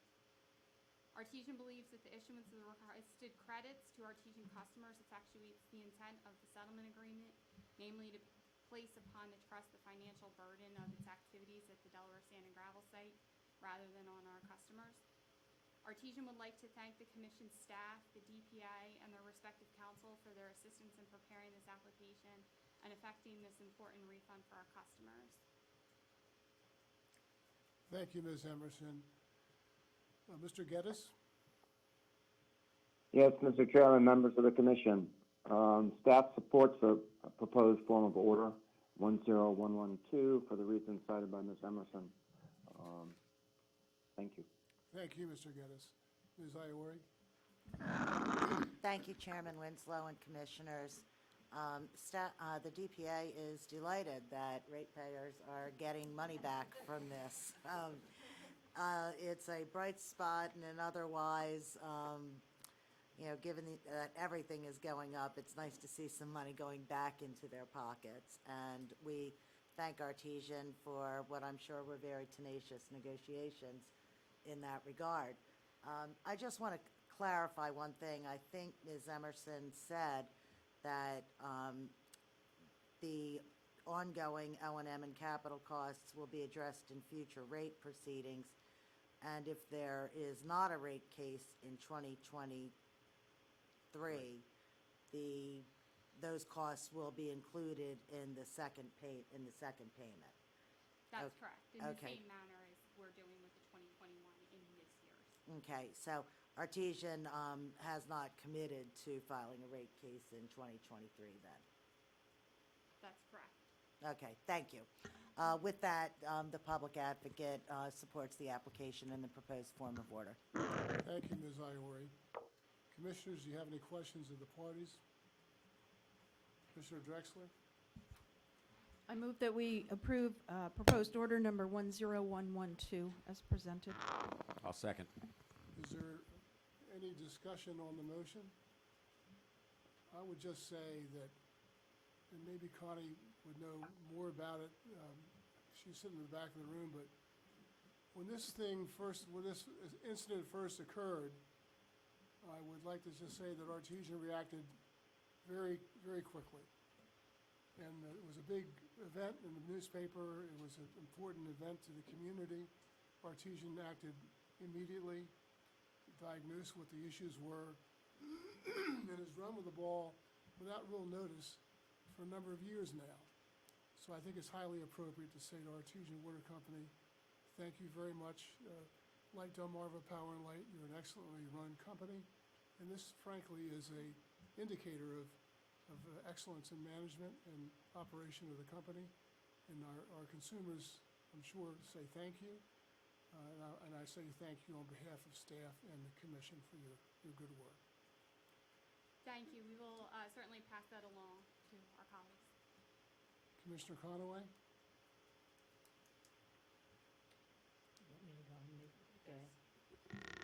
We already had the motion. I apologize. And we have a second.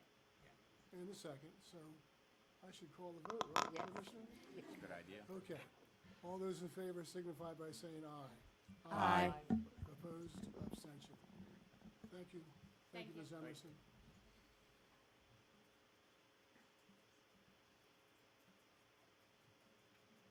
Okay, next on the agenda, we have, in the matter of Chesapeake Utilities Corporation, Delaware Division filing its infrastructure, safety, and reliability plan. And we have the plan as part of the consideration, and we have Ms. Orr to explain it to us. Thank you. Thank you, Chair Winslow and Commissioners. Lindsay Orr on behalf of Chesapeake Utilities. You have in front of you proposed order 10096, which acknowledges that Chesapeake's final ISR plan has been filed and is consistent with the regulations. Staff and DPA submitted joint comments in response to Chesapeake's ISR plan, and Chesapeake did not file any reply comments, but looks forward to implementing the recommendations from staff and DPA into next year's plan. We thank staff for preparing the order and respectfully request that the Commission enter order number 10096. Thank you. Thank you, Ms. Orr. Ms. Pope? Thank you again, Chairman Winslow and Commissioners. Summer Pope on behalf of staff and DPA on this matter. You have in front of you for your consideration Order 10096, which acknowledges that Chesapeake's final ISR plan and associated comments has been filed and is consistent with the regulations. Chesapeake filed its proposed ISR plan with staff and DPA on May 2nd, 2022, and its final ISR plan on August 31st with the Commission.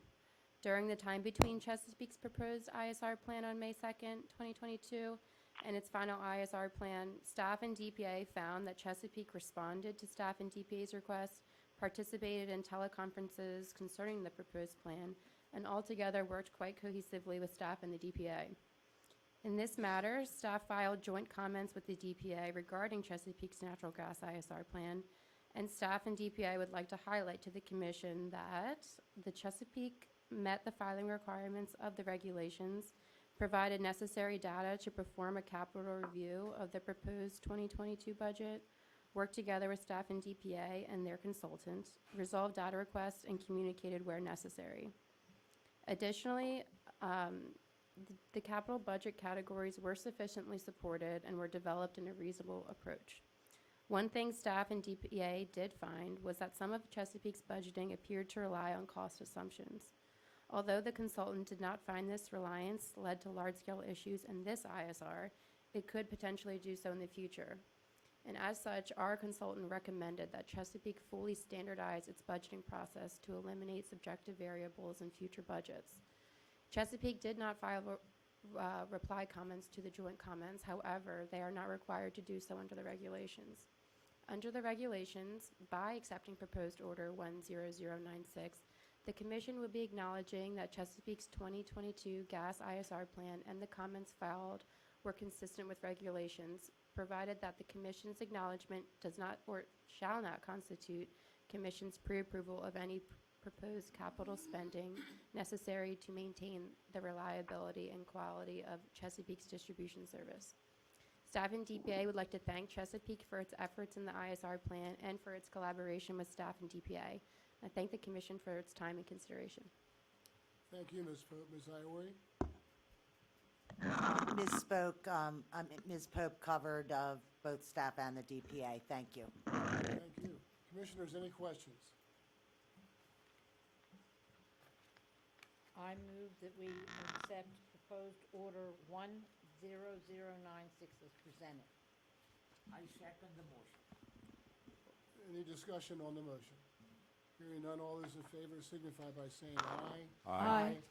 Any opposed? Any abstentions? The motion carries. Thank you, Ms. Ward. Number 6 is in the matter of Delmarva Power and Light Company's gas 2021 ISR annual report. And we will hear from Ms. Jordan. Good afternoon again, may it please the Commission. Brian Jordan for Delmarva Power, and Light Company. And what the Commission has before is proposed order 10119, acknowledging that Delmarva's final gas ISR plan has been filed and is consistent with the regulations. Now, before proceeding, I do want to thank staff, DPA, and the consultants who they hired for the time and effort that they took to review the company's infrastructure, safety, and reliability plan, the report that they prepared, and the suggestions that they provided. This year, the proposed ISR was timely filed and then followed by an exchange of written discovery and a teleconference between the parties to discuss the plan. As the Commission has heard from the company several times before, the Commission's role at this stage is limited to a review and acknowledgement that the ISR plan adheres to the regulations.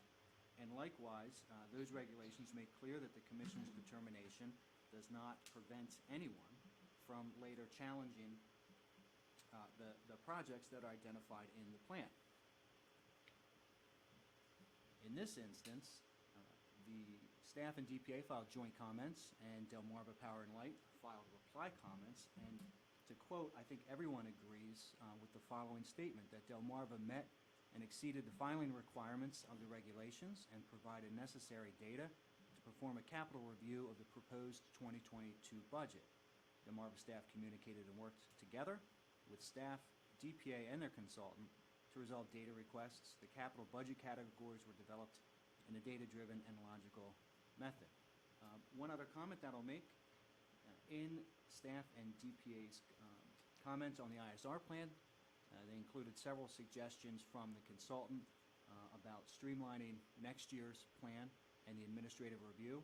And in our reply comments, we acknowledge those suggestions, set out our plans to accommodate and incorporate them into next year's review, and look forward to that. That said, I would move the Commission to adopt what is proposed order 10119. Thank you.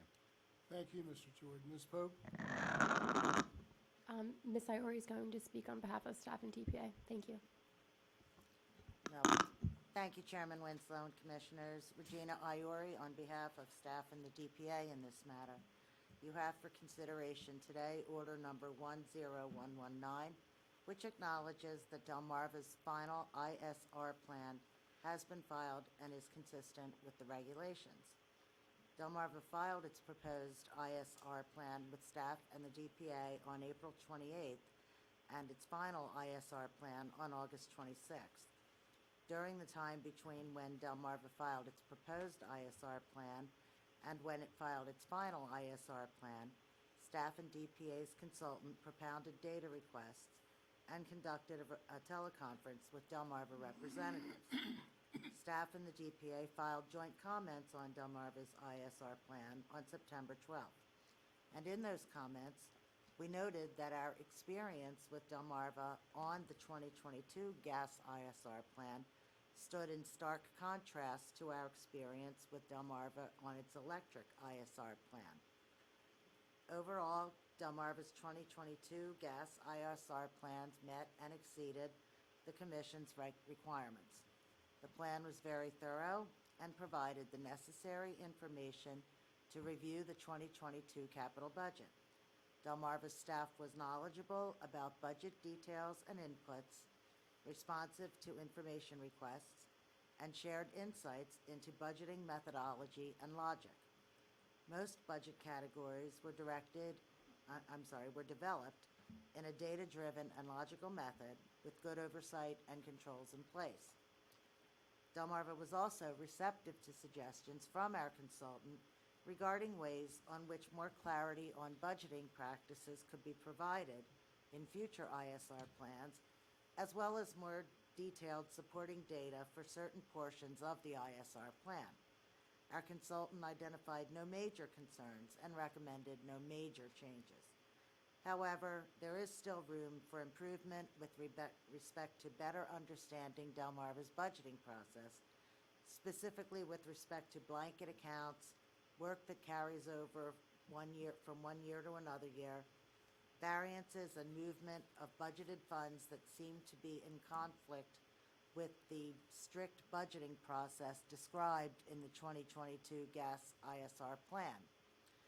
Thus, our consultant recommended continuing to work with Delmarva to better understand, first, the capital reforecasting process, second, the closed-loop process, where budgeted estimates and actual expenditures are analyzed to determine variance drivers to improve budgeting accuracy, and three, the use of blanket accounts and the budgeting process to improve the accuracy of evaluating performance against the plan.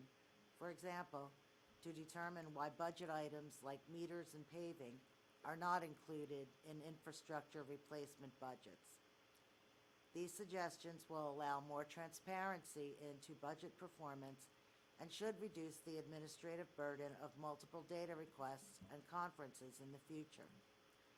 Delmarva filed reply comments in which it indicated a willingness to work with staff and the DPA to provide specific information that the consultants believe is necessary and to provide that information in a more transparent manner. Under the regulations, by accepting proposed order number 10119, the Commission is acknowledging that Delmarva's 2022 gas ISR plan is consistent with the regulations.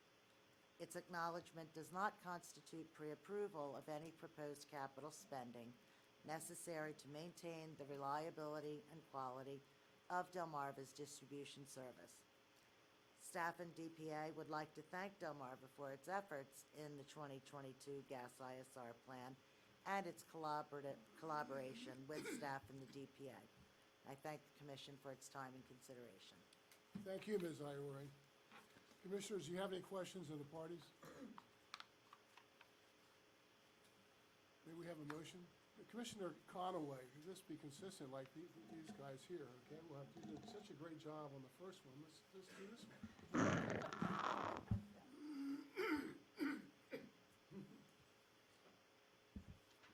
I move that we adopt proposed order number 10119 as presented. I second. Any discussion, Commissioners? Hearing none, all in favor signify by saying aye. Aye. Aye. Opposed? Abstentions? The motion carries. Thank you all very much.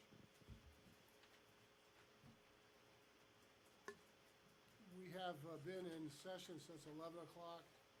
So before we get into the final part of our meeting, we're going to take a 5-minute break for those who may have some purpose to accomplish in that 5 minutes. Yeah.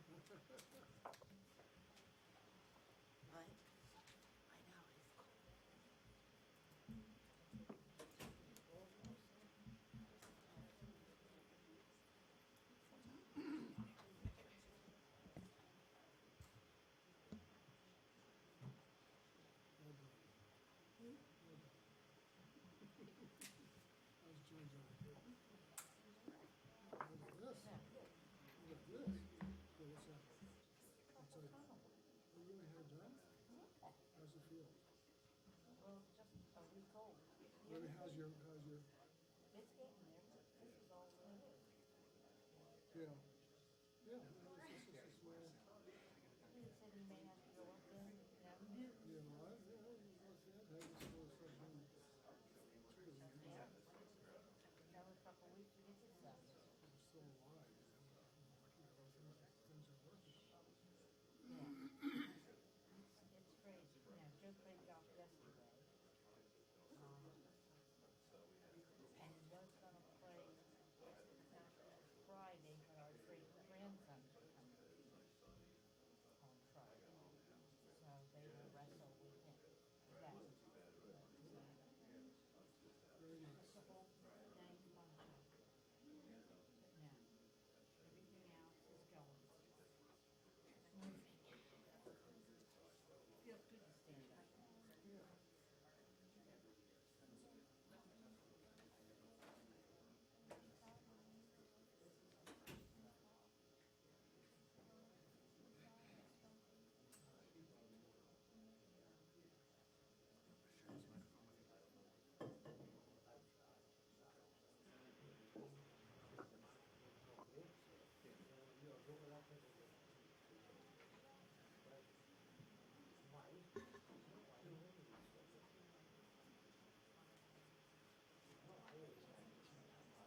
Yeah, the usual.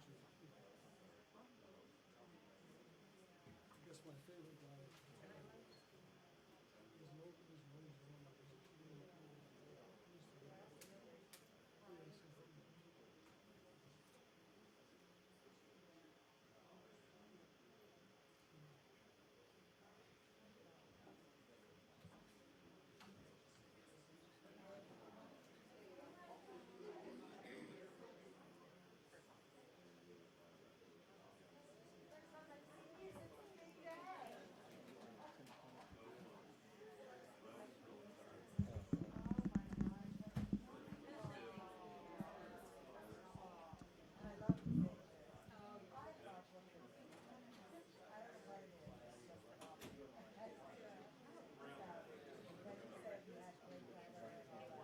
yeah, like now, walk, was in Chattanooga for a reunion. And I don't think I had,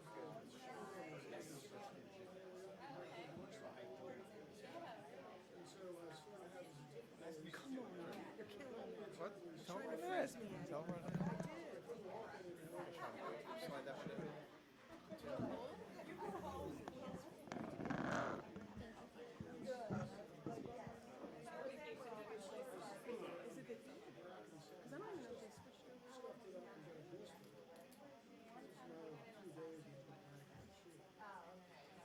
Are you on the far corner?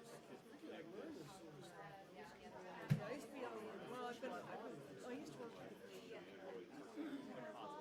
Can't do all the things you do. so I do like everywhere. Bowling on that side, and over on this side.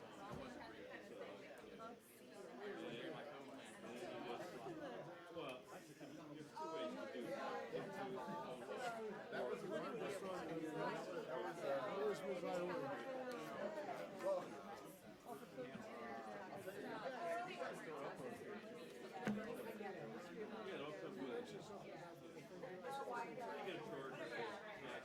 Yeah.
Doing a take-home sleep test. Take home what? Sleep How do you do that? I don't know. I thought you had to be hooked up to all these So they send you, electrodes they and send you stuff. apparently they send you, it's like a pulse corded thing where you put the company in and everything. Yeah. And then there's an app.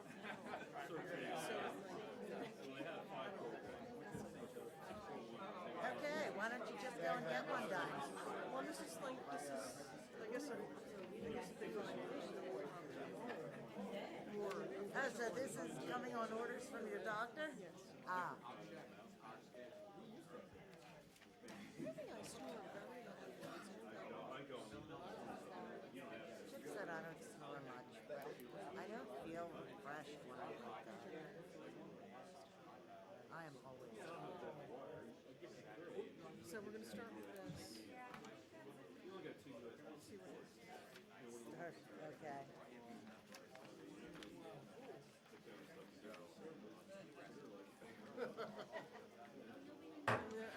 Okay, let's come back into order.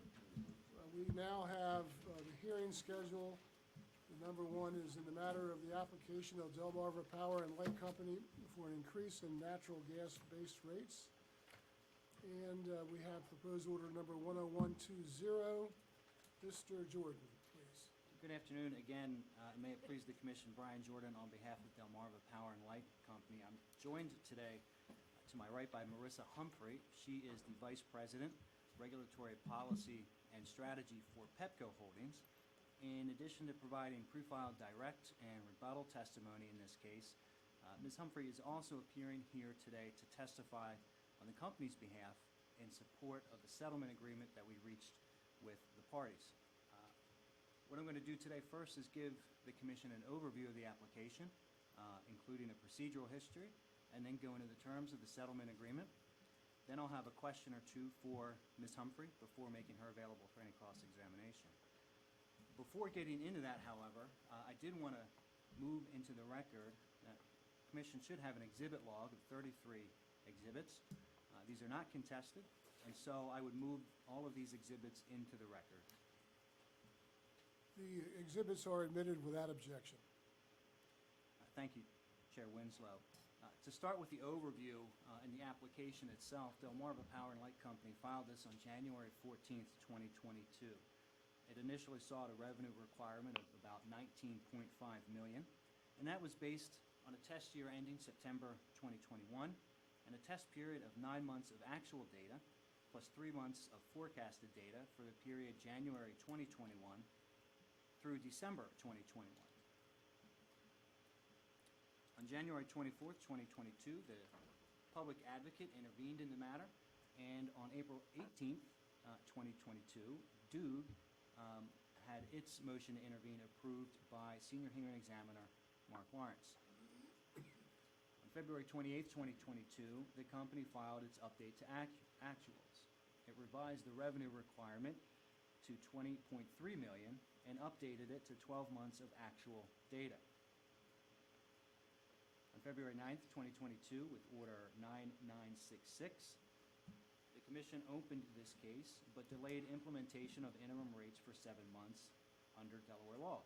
It also appointed Senior Hearing Examiner Mark Lawrence to adjudicate the case and required the company to publish notice, which it did, on February 28th, 2022.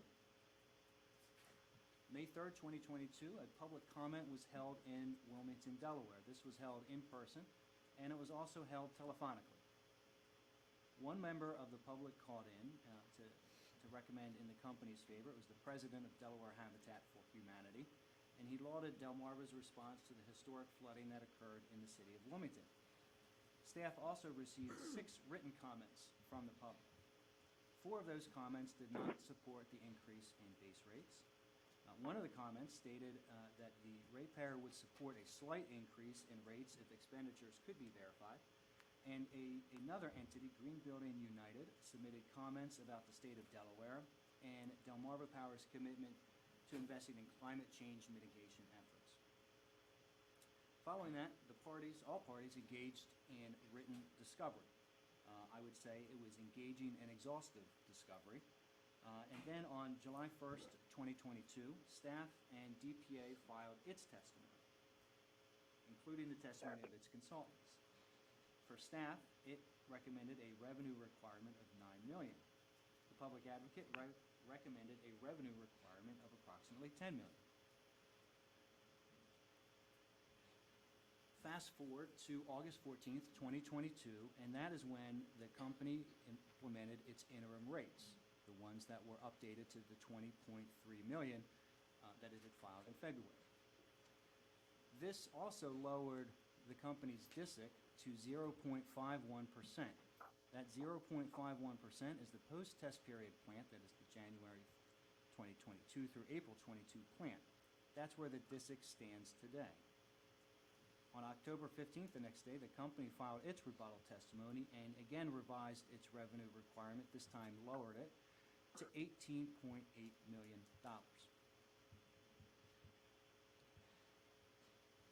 I'm happy to say that in September, early in September, the parties convened a settlement negotiation and was able to reach a settlement on the first day of negotiations.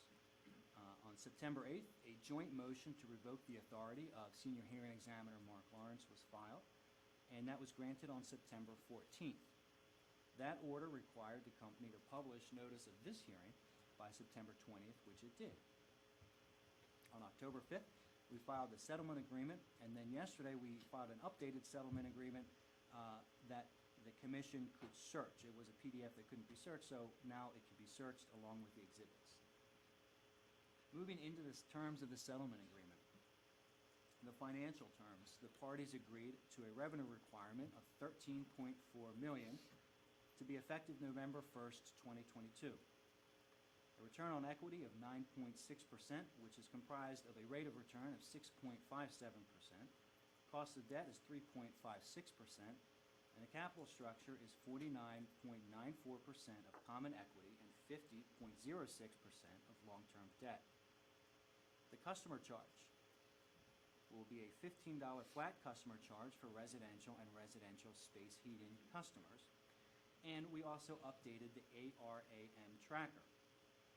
As for the non-financial terms, the company agreed to an external audit for lost and unaccounted for gas, or I should say a consultant for lost and unaccounted for gas, and that is the difference, what I'm talking about here is the difference in the gas that the company buys and the gas that is delivered to its ratepayers. As part of those terms, the company has agreed to work with the public advocate to determine first an appropriate request for proposal to issue to a jointly selected group of independent consultants that will include the causes behind Delmarva's recent increase in lost and unaccounted for gas, identify reporting practices, provide recommendations to approve calculating and reporting lost and unaccounted for gas, and hopefully some recommendations on reducing the amount of lost and unaccounted for gas from the company's distribution system. In addition, the company will include the public advocate's input on selection process of this independent consultant, and importantly, no party will have editorial control over this consultant's report. We also agreed that staff will be included, a representative from staff, when there are discussions between the company and the public advocate about any issues that arise from this independent consultant's report. With that said, I'm going to turn to my right, and I have a few questions for Ms. Humphrey before making her available for any cross-examination. So if I could swear Ms. Humphrey in. Do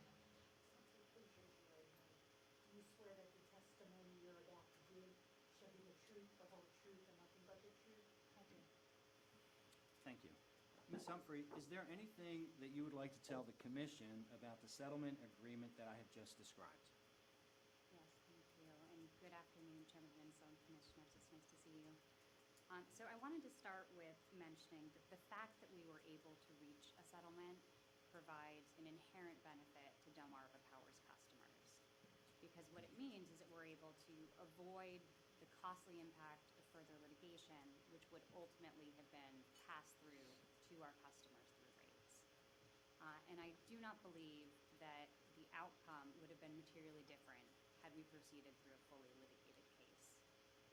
Furthermore, the settlement agreement was the product of extensive good faith negotiations between the parties and represents a compromise in that no single party received everything that it wanted, but when we look at the settlement in totality, it represents a fair result for both the customers and the company.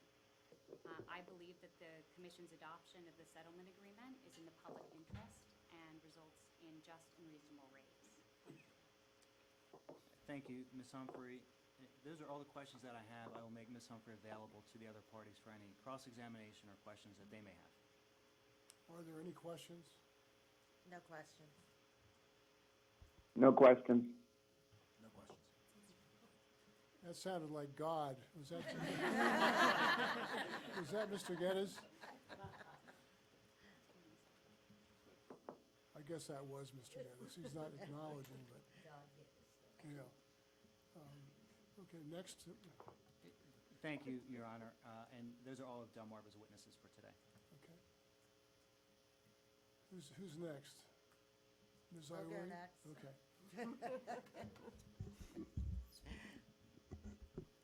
Is staff next or is it DPA? Well, I volunteered, but if you want to go next, be my guest. No, I just want to, my cheat sheet says one thing, but I thought probably you would want to go first, but however you want to do it. The Division of the Public Advocate calls Andrea Melcher to the stand and asks that she be sworn.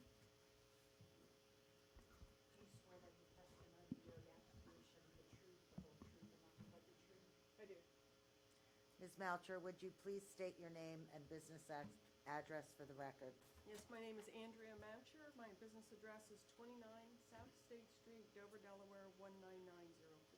By whom are you employed? By the Delaware Division of the Public Advocate. What is your position with the DPA? I'm a public utility analyst.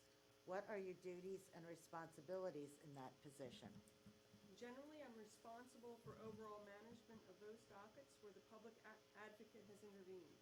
This includes review of applications, testimonies and discovery responses, selection of consultants where necessary, and participation in the development of positions taken by the public advocate in cases. And as part of your duties and responsibilities, did you review the application of Delmarva Power and Light Company for an increase in its natural gas service rates and changes to its tariff? Yes. Did the public advocate retain Glenn Watkins of Technical Associates, Inc., Rod Walker of Rod Walker and Associates, and Michael Gorman of Brubaker and Associates, Inc., to review the application? Yes. Did those witnesses submit the pre-filed public and confidential testimonies that have been marked as Exhibits 25, 26, 27, 28, and 29 and admitted into evidence? Yes. Do those testimonies reflect the positions that the DPA would have taken in this case if it were litigated? Yes. You're aware that the parties have reached a settlement in this case. I am. Did you participate in the settlement negotiations that resulted in the proposed settlement? Yes, I did. And you are the witness that the DPA is proffering to testify about the proposed settlement, correct? Yes, I am. Would you discuss the most important provisions of the proposed settlement agreement from the DPA's perspective? Yes. In its initial application, Delmarva requested an increase in natural gas base rates of slightly more than $19.4 million, later increased to just over $20.2 million, as well as limited changes to its tariff. The company's rebuttal testimony reduced the overall rate base increase to approximately $18.7 million. While the DPA's litigated position was lower than Delmarva's request, the DPA recognizes that had the case been litigated, as some of our adjustments may not have prevailed before the Commission.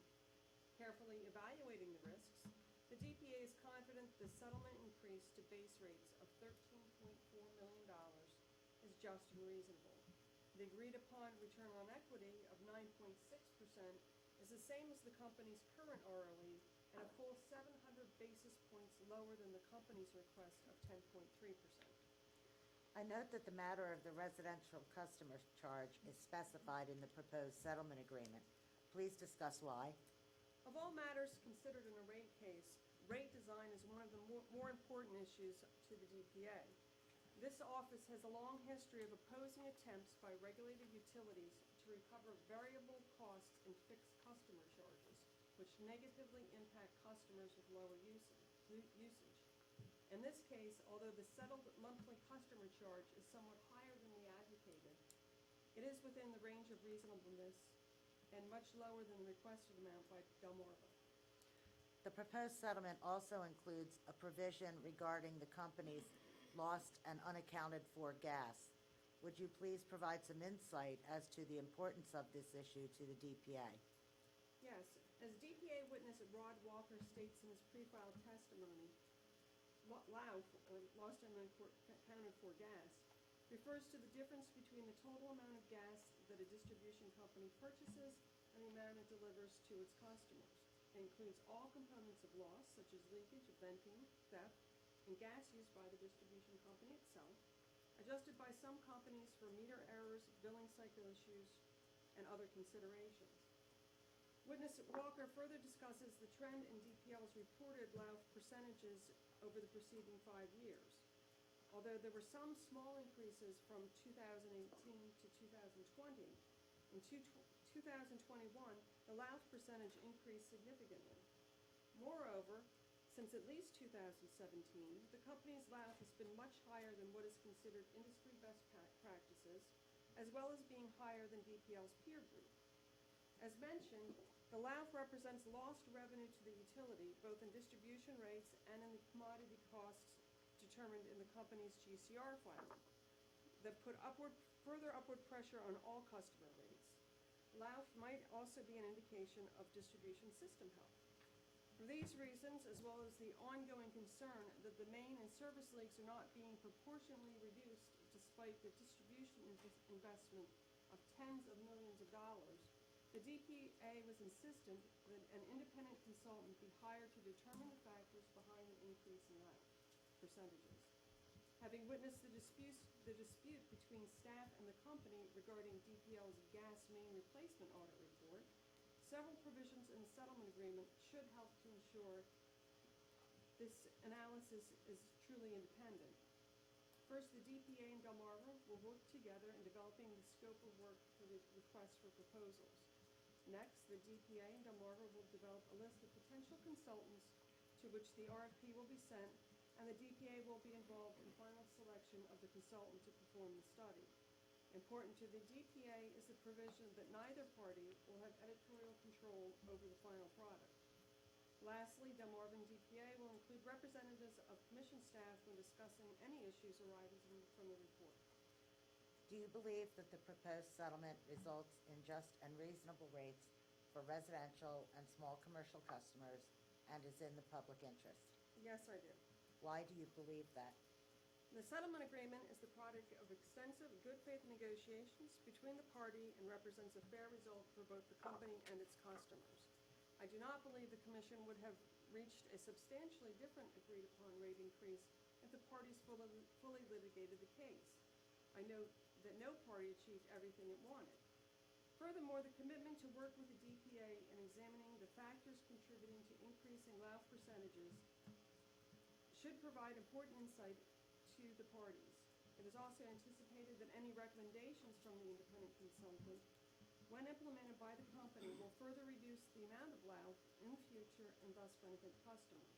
Between the independent consultant's report on LAUF gas and the independent audit of Delmarva's infrastructure replacement program, staff and the DPA will receive valuable information regarding whether Delmarva's spending is achieving positive results for ratepayers.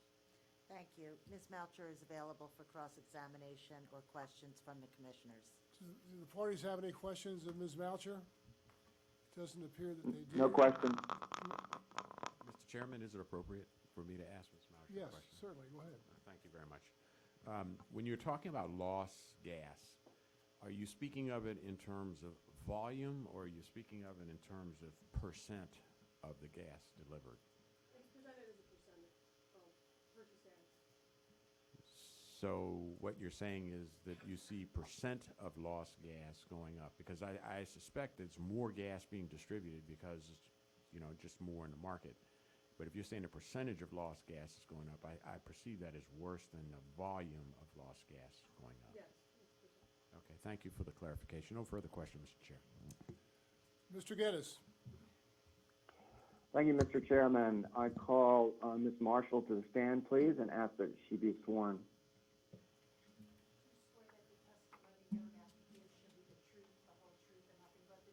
Yes. Good afternoon, Ms. Marshall. Would you please state your name and business address for the record, please?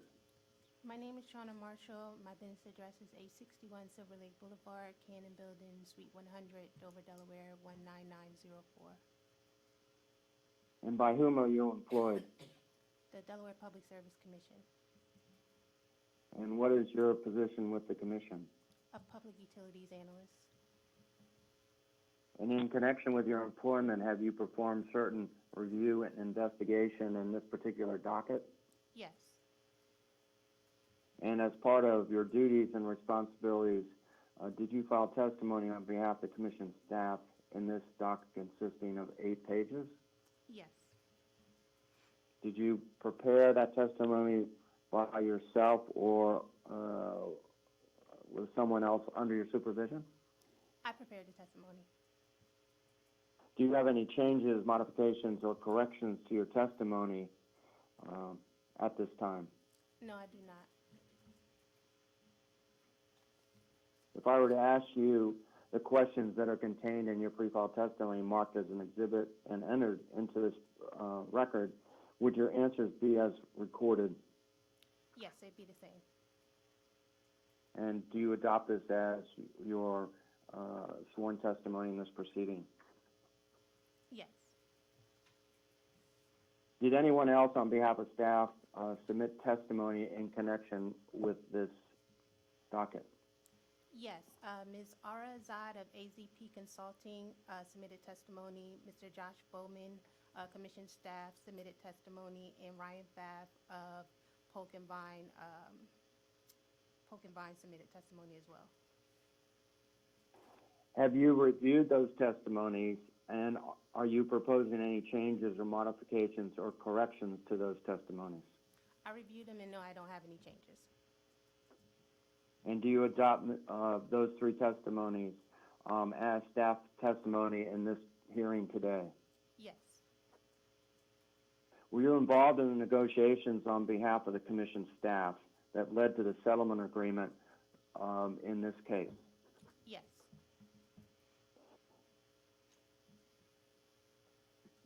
Ms. Marshall, do you believe that the proposed settlement marked as an exhibit in this proceeding leads to just and reasonable rates and is in the public interest?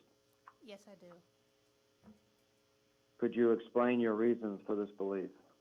Yes, the settlement agreement is consistent with the company's tariff.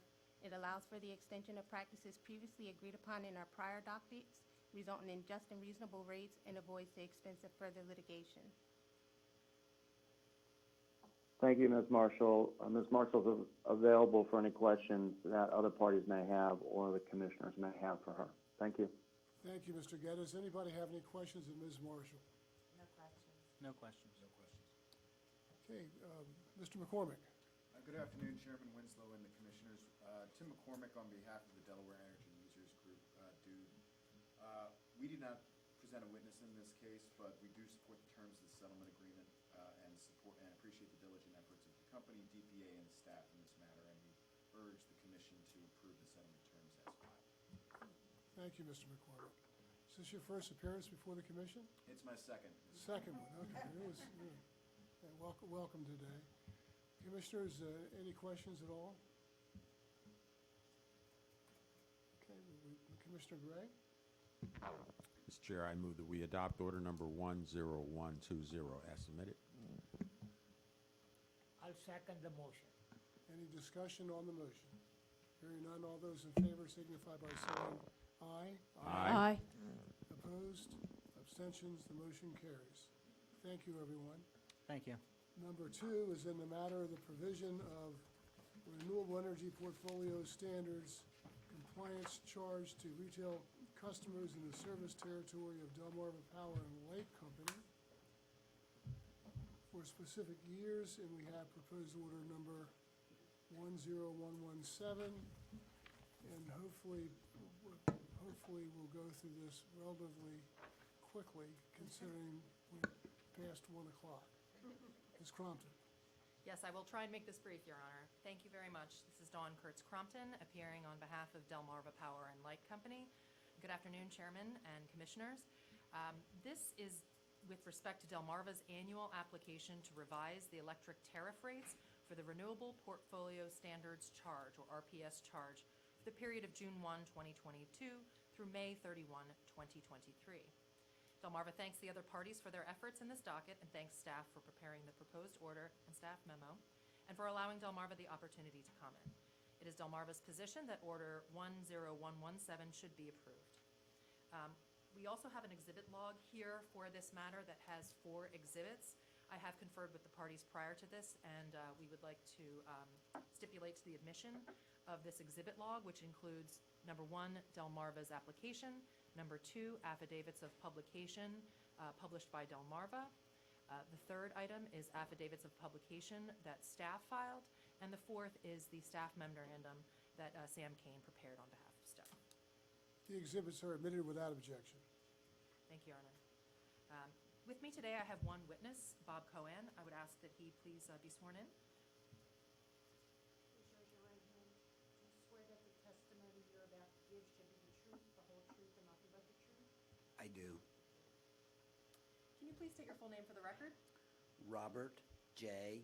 Cohen, spelled C-O-A-N. And Mr. Cohen, by whom are you employed? PHI Service Company, primarily on behalf of Delmarva Power. My business address is 500 North Wakefield Drive, Newark, Delaware, 19702. In what capacity are you employed by PHI Service Company? As a senior rate analyst, How long have you been in this position? almost 10 years in this specific position, but I've been with the family of companies for over 40 years, doing mostly utility accounting. Can you please give some a brief background on your education? I hold a Bachelor of Science in Accounting from the University of Delaware. Great. And were you involved in the preparation of this filing that was submitted to the Commission on March 30, 2022? Yes, I am primarily responsible for this filing. Can you briefly explain the purpose of this filing? The purpose of this filing is to revise the electric tariff rates for the Renewable Portfolio Standards, RPS charge, for the period of June 1st, 2022 through May 31st, 2023. The revised rates include estimates for the projected period, plus prior period true-ups for over or under recovered balances. What was the filing composed of? The filing was composed of revised tariff sheets, RPS charge calculations, rate change percentage, and supporting work papers. Was the methodology consistent with prior years? Yes. In connection with this filing, did you schedule a meeting with PSC staff and DPA to review the documents? Yes, we held a technical conference via video conference on June 9th, 2022, and later answered both formal and informal discovery questions. And was notice of this application published as required by order number 10004? Yes, on May 9th, 2022 and May 10th, 2022. And were affidavits of publication filed with the Public Service Commission? Yes, on May 23rd, 2022. Are these rates currently in effect? Yes, these charge rates were put into effect on a temporary basis effective June 1st, 2022. Has staff determined that the commission should approve as final the rates that went into effect on a temporary basis on June 1, 2022? Yes.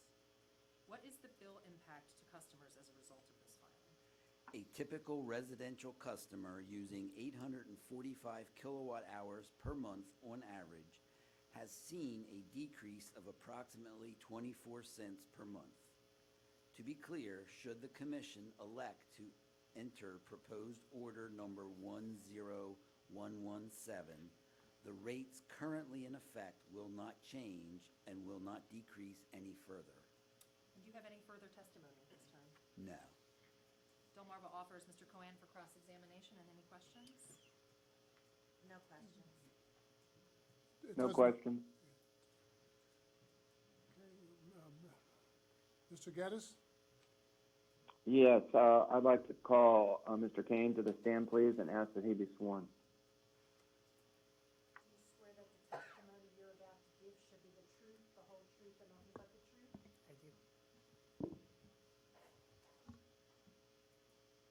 Good afternoon, Mr. Kane. Would you please state your name and business address for the record, please?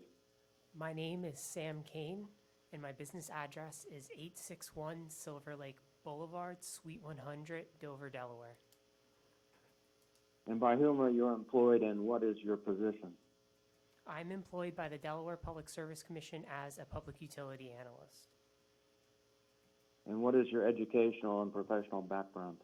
I have a bachelor's degree in economics from the University of Florida, and I've been an analyst with the commission for about 2 years now. What was your role in this particular docket? I was the case manager for this docket.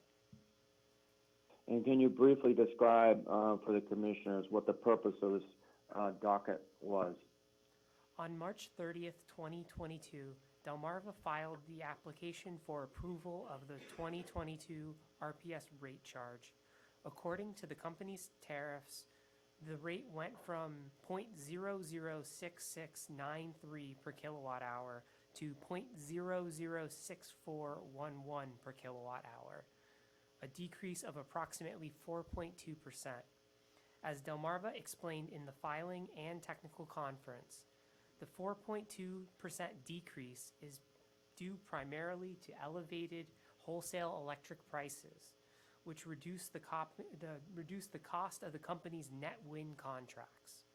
The commission approved the proposed rates on a temporary basis with proration, subject to refund in order 10004, dated April 20th, 2022. Did the staff receive any public comments pertaining to this application? Staff received no public comments. And what was the nature of your review of the company's application? I attended a technical conference with Delmarva Power on May 31st, 2022 to review the filing and submitted discovery questions for this conference. I reviewed calculations, invoices, and worksheets comprising the summation of the RPS rate.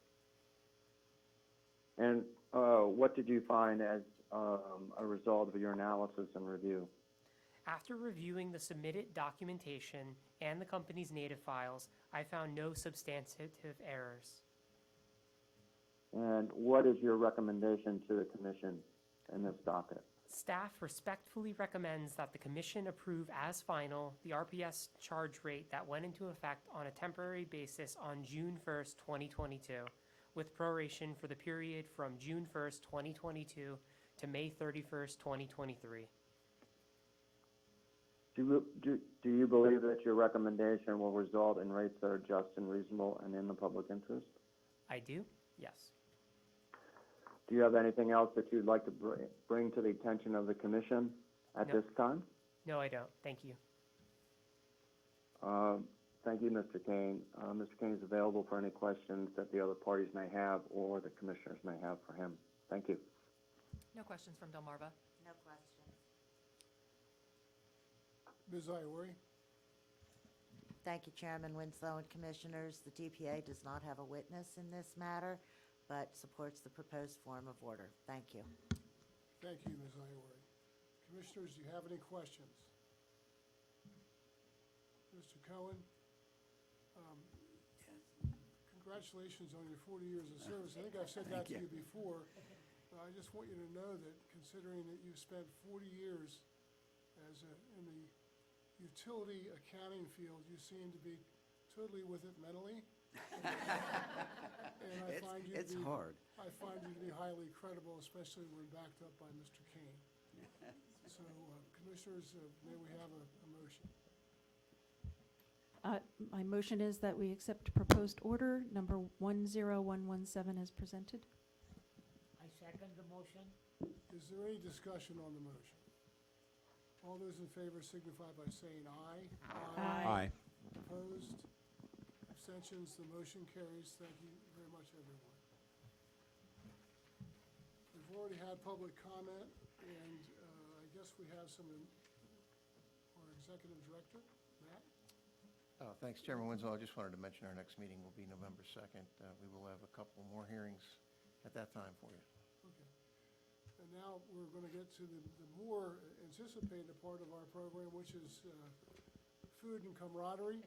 I just want to say a few words before we adjourn, and that is that, as I said, I think earlier in the hearing, a lot of fine people working at Delmarva Power and Light, and we've seen them today throughout our meeting, and we've seen them in the past.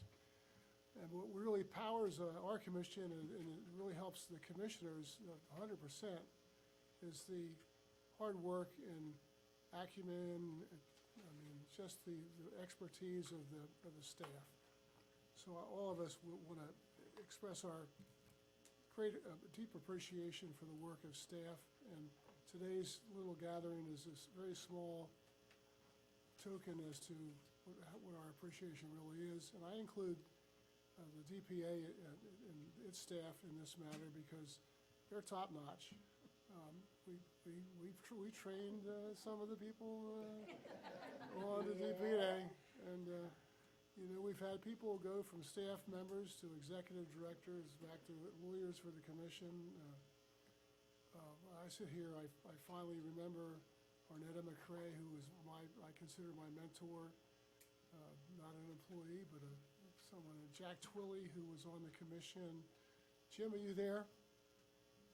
Yes, I'm here. Yeah, and so Jim remembers all these people, and of course, Josh was important on the national level because he was the author of the National Utility Ethics Code for NARUC, and he served for a mighty long time. 24 years, I Yeah, believe. and I remember fondly a lot of other commissioners who served. I remember also Michael Malik. Anybody in the room remember Michael Malik? Any staff members remember Michael? A lot of younger staff Yeah. members don't, but he was Wayne, he was an extraordinary engineer, and he made companies sort of shudder and be apprehensive when he showed up because he knew everything in the book and was very meticulous. He was a great family person. His wife actually worked with my wife at Christiana Care, and he was a terrifically devout person who unfortunately was killed by a deranged fellow parishioner and is no longer with us. The Nickerson family, although not related, has taken good care of us as the secretary of the commission. The entire time I've been a commissioner, has been a Nickerson in charge. We've had many great executive directors, and as I look out in the room, there's a lot of just terrific staff members here. So lastly, I will say that but for the real hard work and reaching out to the local vendors, we need to thank Samantha Hemphill and Crystal Bienick for their hard work in getting the next part of our program together. So when you see them, please express your appreciation. And those who aren't invited, you're free to leave. Should we say goodbye to, Oh, yeah, Mr. O'Brien, are you on? Anyway, we all love Mr. O'Brien, and we wish him well, and we hope he comes back. We're adjourned. Thank you, Chairman.